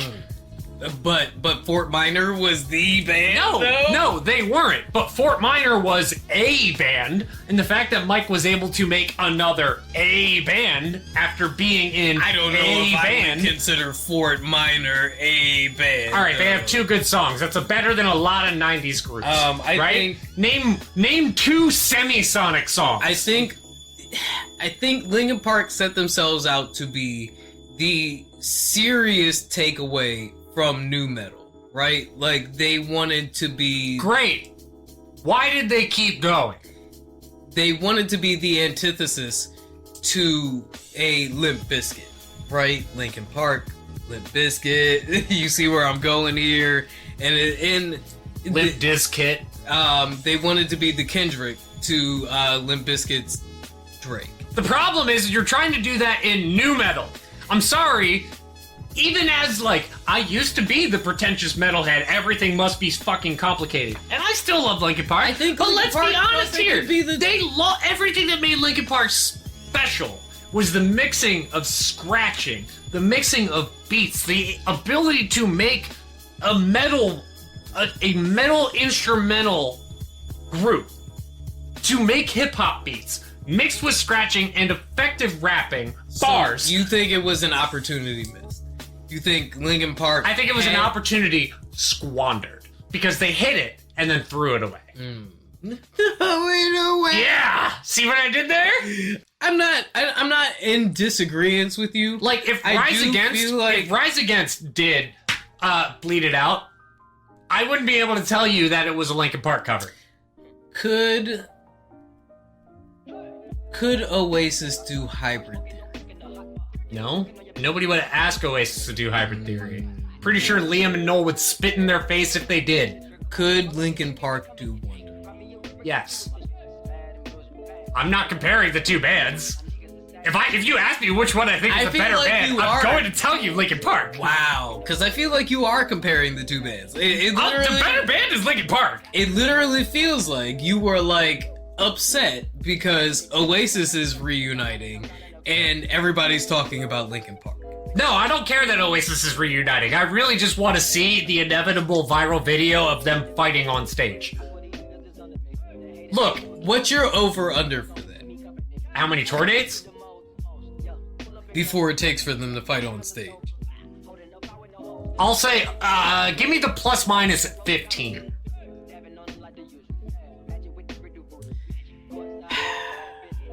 I just feel like...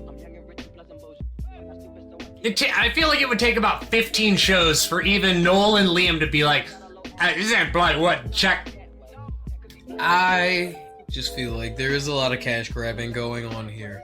And yeah, no, this Linkin Park thing still feels cash grabbing. I'm not sure if I feel like the adding of Emily is pandering or not. Do you want to know why I feel like this is cash grabbing?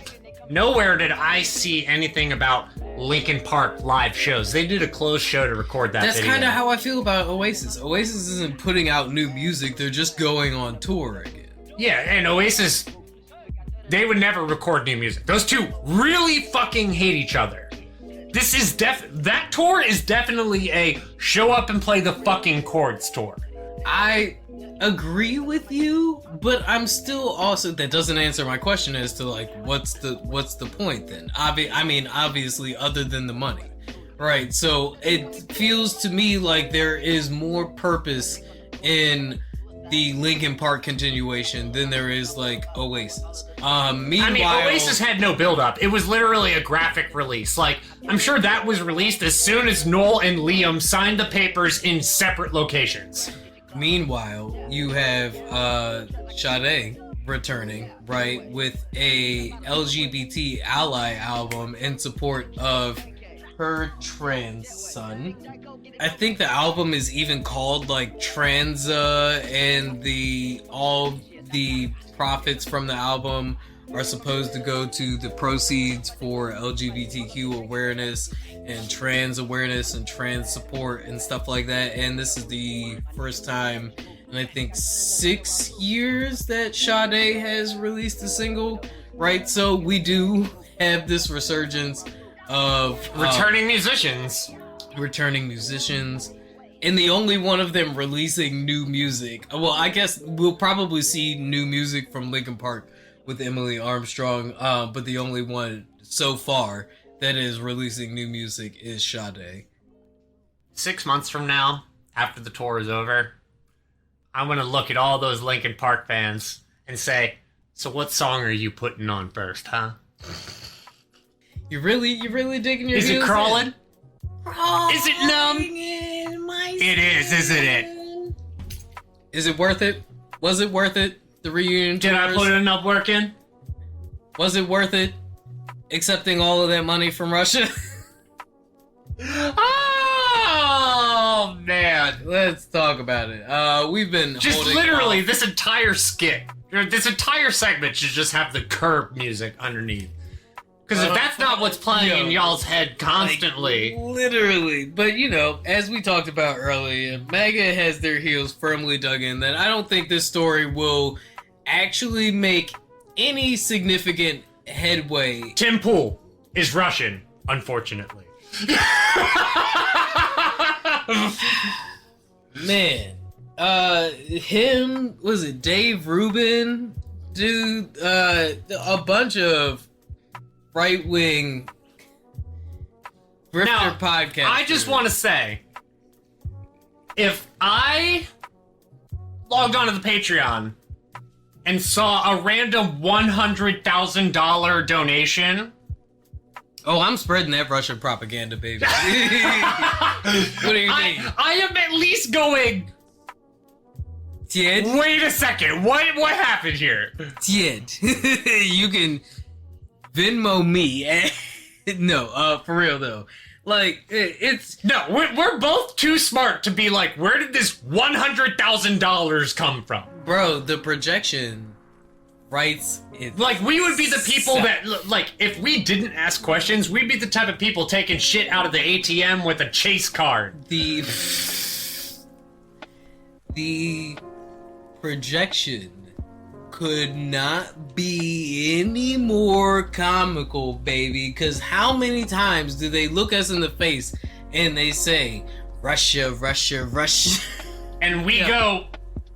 No, yeah, we got receipts, bro. Yeah, no, but actually though. But like, no, for real though.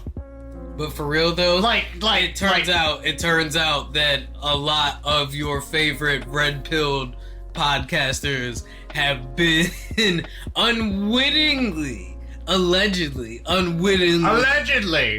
espousing Russian misinformation. It's just so tastefully ironic that the pot calling the kettle black just gets blacker, and it's almost like the right wing is actively working against the better interests of America. You wouldn't say. It's not the transgender people reading kids stories in the library. No, it's actually... I was about to say, like, an unwelcome anybody reading a bedtime story to somebody would be a little strange. It's not the migrants who are not shipping fentanyl across the borders, but despite... Funny story about that. Your favorite podcaster. It's your favorite... second favorite podcasters. News figureheads. It's your favorite... running for president guy. But hey, believe what you want. It's just, the information is out there. As whether it's paid for by Russia or not. As your favorite, MAGA supporter would say, do your own research, baby. I love that shit. I'm like, yeah, but I'm too lazy. Or I'll be like, yeah, but you've seen that. Oh yeah? Show me the facts. Post things, but then I don't want to read that. Explain it to me. Then you show them the facts. Then you show them the literal Department of Defense or It's really infuriating where they expect you to treat them like somebody who knows nothing, and then they assume that you know all of this other shit. I mean, they're literally doing that right now with Kamala Harris and Donald Trump. Right, like Kamala and Tim Walz get like the latest one I saw was like presidential cum shot, and I was like, I'm not gonna look that up. And they were like, yeah, well, I mean, you could. And I'm like, yeah, but I don't want to, and I'm good. Kamala Harris and Tim Walz literally get thrown all the hard questions that they can. The CNN. You almost said hard R's.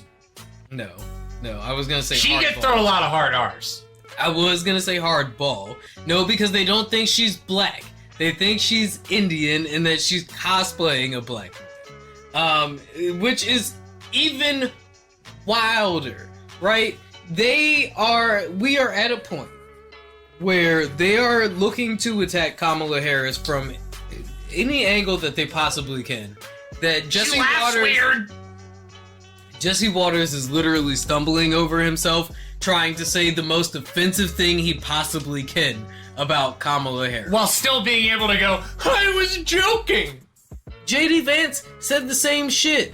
Donald Trump, he just tells jokes. Oh no, look, it was a crazy it's not cat lady offensive to drink Diet Mountain Dew because it's racist. It's offensive to drink Diet Mountain Dew because it's revolting. It's not offensive to call women over 30 without kids crazy cat ladies. It's just You're a still harmless psychotic joke. for drinking Diet Mountain Dew. It's a harmless willingly. joke, and JD Vance would like That is America. a harmful substance that tastes awful, and it doesn't even cure COVID.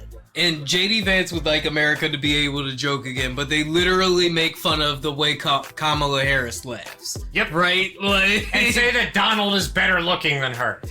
Yo. However, I also think it's great copium when CNN is like, no, I'm sorry, not CNN. MSNBC is like, but she's so beautiful. And I'm like, Bill Maher, like a broken clock, was right when he called CNN out on the whole Tim Walz Kamala Harris interview. You know, from them not asking relevant questions. I hate when Bill Maher's right. I hate when Bill Maher's right, because it does happen every once in a while. The interview being boring, right? Like, there's no... And leave it to CNN to prove Bill Maher right. I mean, Donald, right? Like, dude, they literally, like, are feeding into the narrative that Donald paints. And as much as Kamala Harris has a tough time painting a narrative, my God, it doesn't mean that CNN has to turn around and feed into the narrative. You know what CNN's biggest problem is? Painted by its opposition. CNN's biggest problem is they can only keep Anderson Cooper on the clock for 8 hours a day. Man, listen. Tell me I'm wrong! They got Ari. What do they... They bring Wolf out of his coffin every now and then. I mean, fuck Wolf Blitzer. Yeah, having Wolf Blitzer talk about the Drake Kendrick beef was one of the funniest things I've ever fucking seen. Bro, I cannot begin to explain to you how, like, ironically funny this entire election cycle has been. Right? I mean, from the JD Vance... it doesn't feel as, like, funny. It feels more sad. I think it feels sad because you're not used to watching cringe humor. I guess I do need to watch more Tim Robbins. I think you should leave now. The level of cringe humor that is going on. I mean, bro, you know what's great about that whole series? We talked about it earlier in the podcast, but JD Vance, like, potentially giving a speech about how school shootings are a fact of life from behind bulletproof glass is pretty fucking hilarious out of context, bro. Yep. If that was in The Boys, you would be like, give them an Emmy now. Yep, that's it. That's legit. That's something the people at The Boys would write. Give them an Emmy now. All you would have to do is change it and be like, look, collateral damage from Homelander is a fact of life. Yeah. Bro, but people are surprised that Homelander is actually a villain and not somebody to be admired. I will say, season 4 of The Boys definitely, overall, was the worst season. They went a little too heavy, and by a little, I mean pretty too heavy-handed with some of the things. I hate that, though. I hate that we are in a position now where when, like, literally this is the framing. They have taken woke and made it something that we feel like we need to be, like, culturally aware of the overcorrection for. But it's perfectly fine for people to harken back to misogyny and to a cultural standard that leaves people in the shadows. Whoa, bro! It's a quote-unquote timepiece! It's perfectly fine for us to return to a state where locker room talk is acceptable, but when people are confused that Homelander is supposed to be a villain and the writers go, hey, Homelander is actually supposed to be a villain, everybody's like, man, I don't like this season of The Boys because it's too woke. I actually Shut the fuck up. I was watching, like, you know, GQ's actors on their career series. Yeah. I was watching one on Christian Bale, and he was like, I walked into a restaurant. Oh, sorry, I forgot. Much like all of us all the time, Christian Bale has a really heavy British accent. Yeah. And he was like, yeah, you know, I walked into a restaurant one time in New York, and I saw these 4 guys from Wall Street, and they were like, hey, Patrick Bateman, we love you. And he was like, ironically, right? And they're like, no, like, we love Patrick Bateman. Yeah, that's literally the point. People, it's the same, it's the Joker phenomenon. There are literally people who idolize the Joker and Harley Quinn and the Joker's relationship. That one's crazy. Look, to everybody who idolizes the Joker, I want to say the Joker is not right. He's just very convincing in his case. He's a bad guy. He's definitely a bad guy. Killmonger is a bad guy. You can understand. Dr. Doom Even Thanos is a bad guy. You can sometimes understand. Whoa! I would push back on Doom. Really? But you won't push back on the Joker, though? Oh, absolutely not. Joker kills Wonton for no reason. Doom protects all of those in Latveria. That's my point. Like, he is a protecting the shit out of his people. That's my point. Doom is Magneto, as X-Men 97 demonstrated. Not a villain! Is a villain we can understand. He's not a villain! The Joker, however. Magneto is not a villain. Thanos. He's right. Thanos. No, these are bad guys. Oh, Thanos is definitely a villain because he didn't think his plan through. Like, you snap everything out of existence. You have planes crashing, like all of the like he said, living things, right? So like all of the wildlife fucking dies. Bro. Like even if you snap everything out of existence, you're still gonna have resource differential problems. The Joaquin Phoenix movie. I heard the sequel got panned. I haven't looked into the reviews for it yet. I'm not surprised though, because Lady Gaga herself is a. I heard that she was the best part of the movie. Oh, it's interesting. Apparently, the movie gets tied way too up in like a pedantic courtroom drama. Where Joker, I'm sure, is representing himself. So what Deadpool and Wolverine was supposed to be, but then Ryan Reynolds was like, absolutely not. Let's rewrite this and at least make it good. Because, I mean, for the pure Marvel slop that Wolverine and Deadpool was, it was entertaining. I mean, yeah, I definitely was like, I can afford to take a bathroom break right now, but... I feel like that's how the third Sonic movie is gonna be, despite everybody being hyped about Keanu Reeves being I need to watch the first two. The first two are pretty good. They are, let me put it this way. If you happen to have been around for the revival of Who Alvin played and the Dave Chipmunks. in the Chipmunk movies? Oh man, I feel like that's something Jason Sudeikis would do. I'm gonna have to Google this because I don't. I feel like that's something Jason Sudeikis would do, but I also feel like they got somebody way more handsome than Jason Sudeikis. It definitely wasn't Jason Sudeikis. He would have been perfect though. It was Jason Lee. Oh man, he's not as handsome as Jason Sudeikis. That's like a peer. I don't Like they're like equally. I don't feel like you're being fair to Jason Lee, but I mean I'm talking about like younger Jason Lee. Sure. I'm also not going to. I mean, Jason Lee. Jason Lee was also in Vanilla Sky. He was. Wow, that's a weird. Also in Almost Famous. So once again, I don't think. I feel like that's a good. Synopsis for Jason Lee's career. You're being fair to Jason Lee. He is a Kevin Smith movie legend. Jason Lee is the only actor who plays the same character in every Kevin Smith movie. Listen, The guy who owns all of those comic books. you don't go from Jersey Girl to Alvin and the Chipmunks and not have put work in. I mean, yeah, his name was Earl. Speaking of putting work His name was Earl.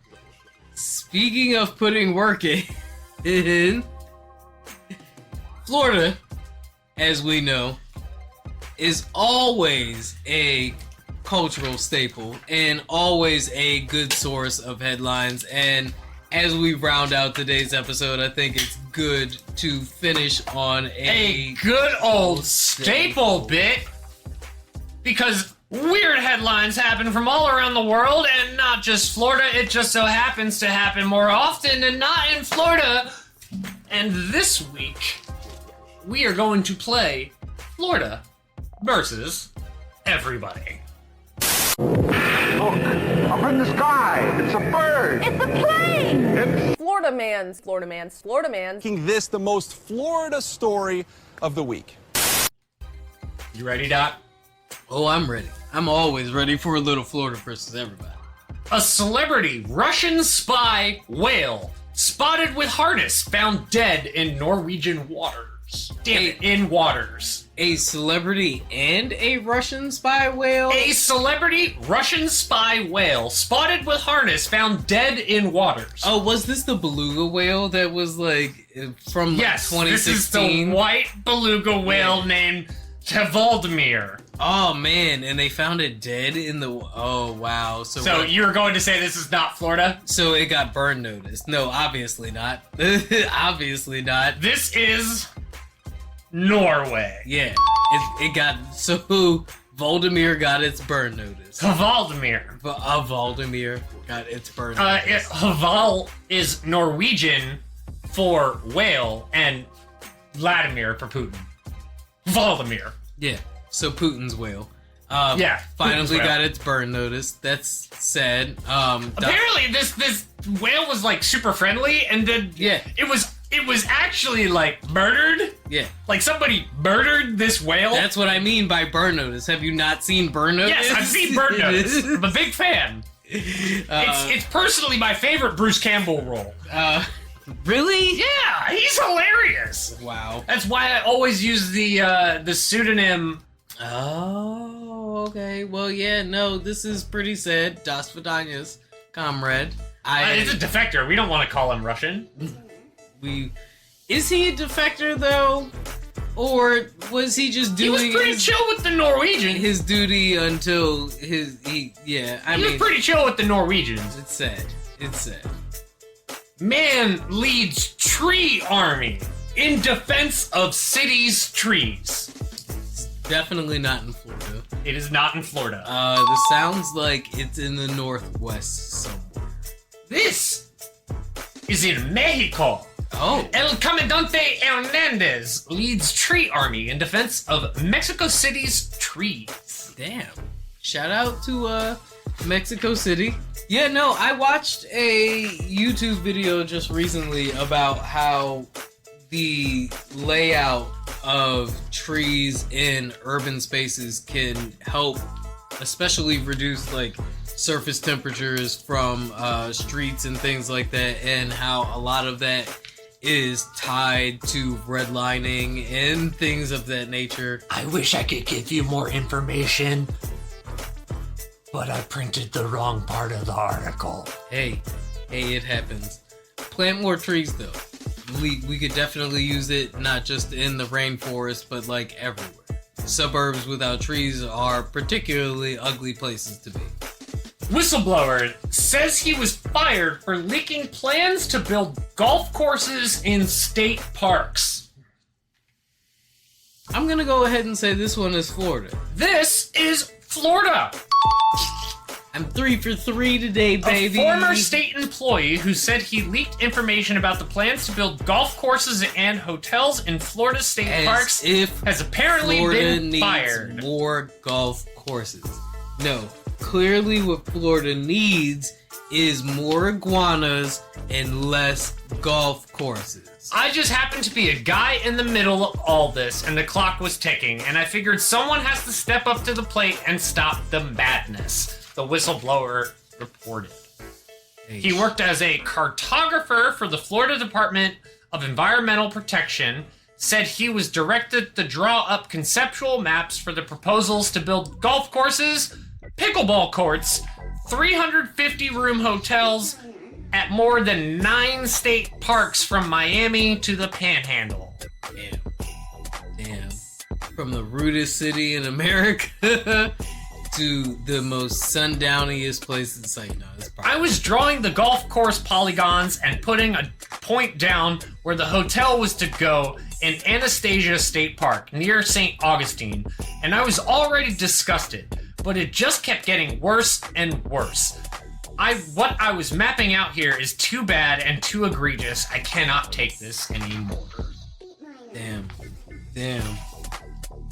Man charged with killing 81 animals in 3-hour shooting rampage. Bro, what the fuck? In 81, first of all, that's a terrible, I would say, KD ratio. That's actually a pretty damn good KD ratio. Is it? 81 in 3 hours? Do you know what 81 divided by 3 is? I just feel 27. What kind of animal? Yeah, but what kind of? I mean, I feel like it's 27 animals an hour. If we're just shooting squirrels, it's pretty easy to shoot 27 squirrels in an hour. You sure he was shooting squirrels? This is what they brought him in looking like. I don't know. That's what I'm waiting to find out. You gotta take a guess. Is this Florida or anywhere else? I'm gonna go with Florida. This is San Francisco. Damn. A man suspected of going on a 3-hour shooting rampage in Northern California and killing 81 animals, including miniature horses, goats, and chickens, pleaded not guilty to animal cruelty and other charges. Wow. I do kind of feel some way about them calling it a 3-hour rampage when he was just shooting animals, but if my goat got shot in this 3-hour rampage, I would feel some kind of way. An onlooker said, I went out there and it was a pretty traumatic scene. These were people's pets. Yeah. One of the miniature horses belonged to the owner of the lot where the animals were housed, and the other 80 belonged to someone who rented the land to house their pets. Okay, in all fairness, how hard do you think it would be to shoot 80 horses? Especially in a stable. According to court records, Arroyo was charged with killing 14 goats, 9 chickens, 7 ducks, 5 rabbits, a guinea pig, and 33 parakeets and cockatiels mixed, to which they could not be determined the difference. Okay. I stand by my beginning statement and I say that this is a pretty good KD ratio. Because, bro, 14 goats. Oh, pretty my bad. Good. That wasn't my. No, the 81. Come on, man. Literally, like 14 goats is pretty good. Yeah, and they're all in a pen. Bro, this is like shooting fish in a barrel. It sounds like he's shooting parakeets in a cage. It sounds like he wandered He needed the shotgun. To a petting zoo. He needed the shotgun. And went off. You're not shooting that many fucking parakeets and parrots and shit like that. You need something that just covers a certain area. Yeah. Birdshot. He blew the fuck out of those goats' heads, though. Those things were like... Pause. Fucking... ground beef when he was done. And you know they're stupid. They're just looking right at him. And he's just like... That's what I'm saying. 81 animals in 3 hours. I feel like you should be, especially at a petting zoo, you should be able to do a little bit better than that. Arroyo is also charged with killing a pony named Lucy and 2 miniature horses named Estrella and Princessa. Oh no! Not Princessa. Some animals survived the shooting that lasted several hours but had to be euthanized because of the severity. You know, I feel like we were doing pretty good, but I feel like right around me laughing at Princessa getting shot was when we lost our NPR sponsorship. Deputies found a crashed pickup truck and recovered 8 firearms, including long rifles, shotguns, and handguns at the scene. Okay, look, I know what I'm about to say is pretty controversial, but I'm gonna say it regardless, because I feel like it needs to be said. This guy could have shot up a high school. And instead he decided to go for a petting zoo, and I think I'm okay with that. To end with the quote from the Chief Assistant District Attorney, Berkeley Branson, this is obviously the most horrific animal cruelty case we've ever seen in this county. Yes. Yes, it is. Probably not the most horrific school shooting. Yes. Because there were no fish involved. That was a marine biology joke. Next one. Methamphetamine disguised as a shipment of watermelons seized at U.S. territory border. I feel like this is lazy. I feel like the last drug smuggling story we covered involved live sharks. So to downgrade from live sharks to watermelons just feels like a misstep. I'm covering the name, but like it really is just like wrapped in plastic wrap and then drawn on to look like a watermelon. Yeah, it looks lazy. I feel like this is definitely some Gulf of Mexico shenanigans. I can't say whether I feel like it's Florida or not. Like that's the lot of it. Oh, those look AI generated. Those look like AI generated watermelons. Yeah, like you can distinctly tell which ones are real watermelons and which ones are clearly meth. They're 3D printed meth watermelons. Meth watermelons does feel very Florida-y, though. I'm gonna go ahead and say this isn't Florida, though. This is San Diego! Hey, wow, that's not in the Gulf. I felt like that was definitely Gulf of Mexico shenanigans. A truckload of methamphetamine disguised as a shipment of watermelon was seized at the U.S.-Mexico border crossing in San Diego. The methamphetamine, valued at more than $5 million, was found August 16th when the cargo aboard a tractor-trailer from Mexico was unloaded for a detailed inspection. $5 million of methamphetamine? Among real watermelons, officials found 1,220 packages wrapped in paper colored to look like watermelon skins. Hey, but you know what? It's not fentanyl. And it didn't come across the border. And the driver was handed over to Homeland Security. Well, don't you know?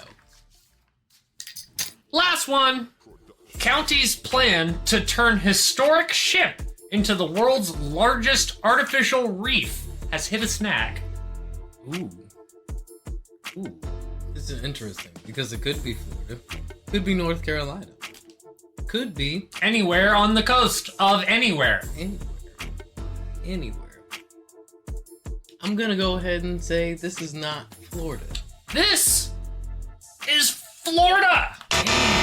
A Florida county is in talks to acquire a storied but aging ocean liner in a proposed deal that could create the largest artificial reef in the world. But the plan hit a snag Tuesday after local officials in coastal Okaloosa County in Florida Panhandle postponed a vote on the plan to purposefully sink the SS United States. That is a weird name for a ship. It's better than Bodie McBoatface. Why did it hit a snag? Because we definitely need more, like, even if they are artificial, we definitely need more reefs, right? Because the ones that we have are dying out. The largest passenger ship ever built in the U.S., the SS United States, shattered a record for the fastest transatlantic crossing by a passenger liner on its maiden voyage in 1952. Now the historic vessel is in a race against time to find a new resting place after a court set September 12th deadline for the ship to vacate its current home at a pier in Philadelphia following a years-long legal dispute over rent and dockage fees. So something has to be done with the ship in time for it to be removed from its current docking space. Options include scrapping the massive ocean liner, which is more than 100 feet or 30 meters longer than the Titanic, or purposefully sinking it to create an artificial reef. So officials in Florida's Okaloosa County hope to do just that. Send the SS United States to the bottom of the Gulf to create the world's largest artificial reef, a diving attraction that boosters hope will generate millions of dollars a year in local tourism spending for scuba shops, charter fishing boats, and hotels. So I'm still not hearing why this venture hit a snag. Most divers are to be very excited, a member of the Emerald Coast, but any of the reefing program is about to be more than just diving. Build the reefs, you get the fish. County staff have been tracking the status of the boat since 2022, with advocates arguing the SS United States could be a barnacle-encrusted star in the country's constellation of more than 500 artificial reefs. But at a meeting of the Oklahosa Board of County Commissioners on Tuesday, staff asked that a vote on the proposal be postponed until the board's next meeting on September 17th. We've hit a wrinkle with the pier operations, County Administrator John Hofstad said. A spokesperson for the county said officials there are actively working with the SS United States Conservancy, the group behind the effort to save the ship, but declined to make further comments about the status of the proposal. Interesting. Very interesting. I mean, I'm all for blowing shit up. So they wouldn't be blowing it up. It would get exploded in some capacity. They would be capacity. sinking it. Yeah, but it's gonna be kind of to create an artificial It's gonna be reef. some bubbles and maybe some explosion. I mean, yes, there will be probably kind of be exciting. some Watch it go beneath explosion. the waves. Yes, It's it'll almost be as fun as fun to watching the watch lights it go out in sing. their eyes. It'll be like watching 3 Titanics sink. Okay, I mean, it would be fun to know why there's a snag in this plan, because I don't, especially with it being the largest artificial reef And the fact that it's world. not the first. Like, there's apparently 500 plus of them in Florida already. Yeah, which is very good for Florida. And would be good against that whole global warming thing. Yeah, and how it's bleaching and killing the rest of the coral reefs around the globe. Might as well replace it! So, Like an artificial hip Yeah. for the ocean. which is why I said it'd be interesting to It's like find an out. artificial hip for the ocean. It'd be interesting to find out what the holdup is there. The fact that, there is this holdup on environmental... Yo, ordering all of your Pokemon, Yu-Gi-Oh!, Magic the Gathering, Flesh and Blood, One Piece, board games, card game supplies at tokenmtg.com and using the promo code Ziggy to get 10% off of your order. What's up with that holdup? Is just more proof that this is business as usual, baby. It's all starting to be normal. But what should already be normal is following us at the Flood Pod on everything. And that is on everything. And what could be normal, or your new normal, is subscribing to the Flood Patreon. And we want to give a shout out to our patrons, Enraged Peacock, a cat named Cool, a cat named Cool, and Thunder Knight, Raya. And what could also be normal if you're in the area is catching us at the Manor and at Art House every Thursday. And more Saturday. specifically, at the Catonsville Clubhouse on September 20th. If you're in the area, To definitely see come check your us boy's out. first production, That's first right. host job, with 5 of the best comics in the In Baltimore the area, DMV area. who have been on this podcast before with Jeff, Jamar, and the 2 episodes with Zach. That's right, baby. And you can catch more of that local heat right here next week at the Flood. Deuces. Deuces. Look, it's a flood. It's a flood. It's flooding. Get away. Quick, we need to get to higher ground. Open the floodgates.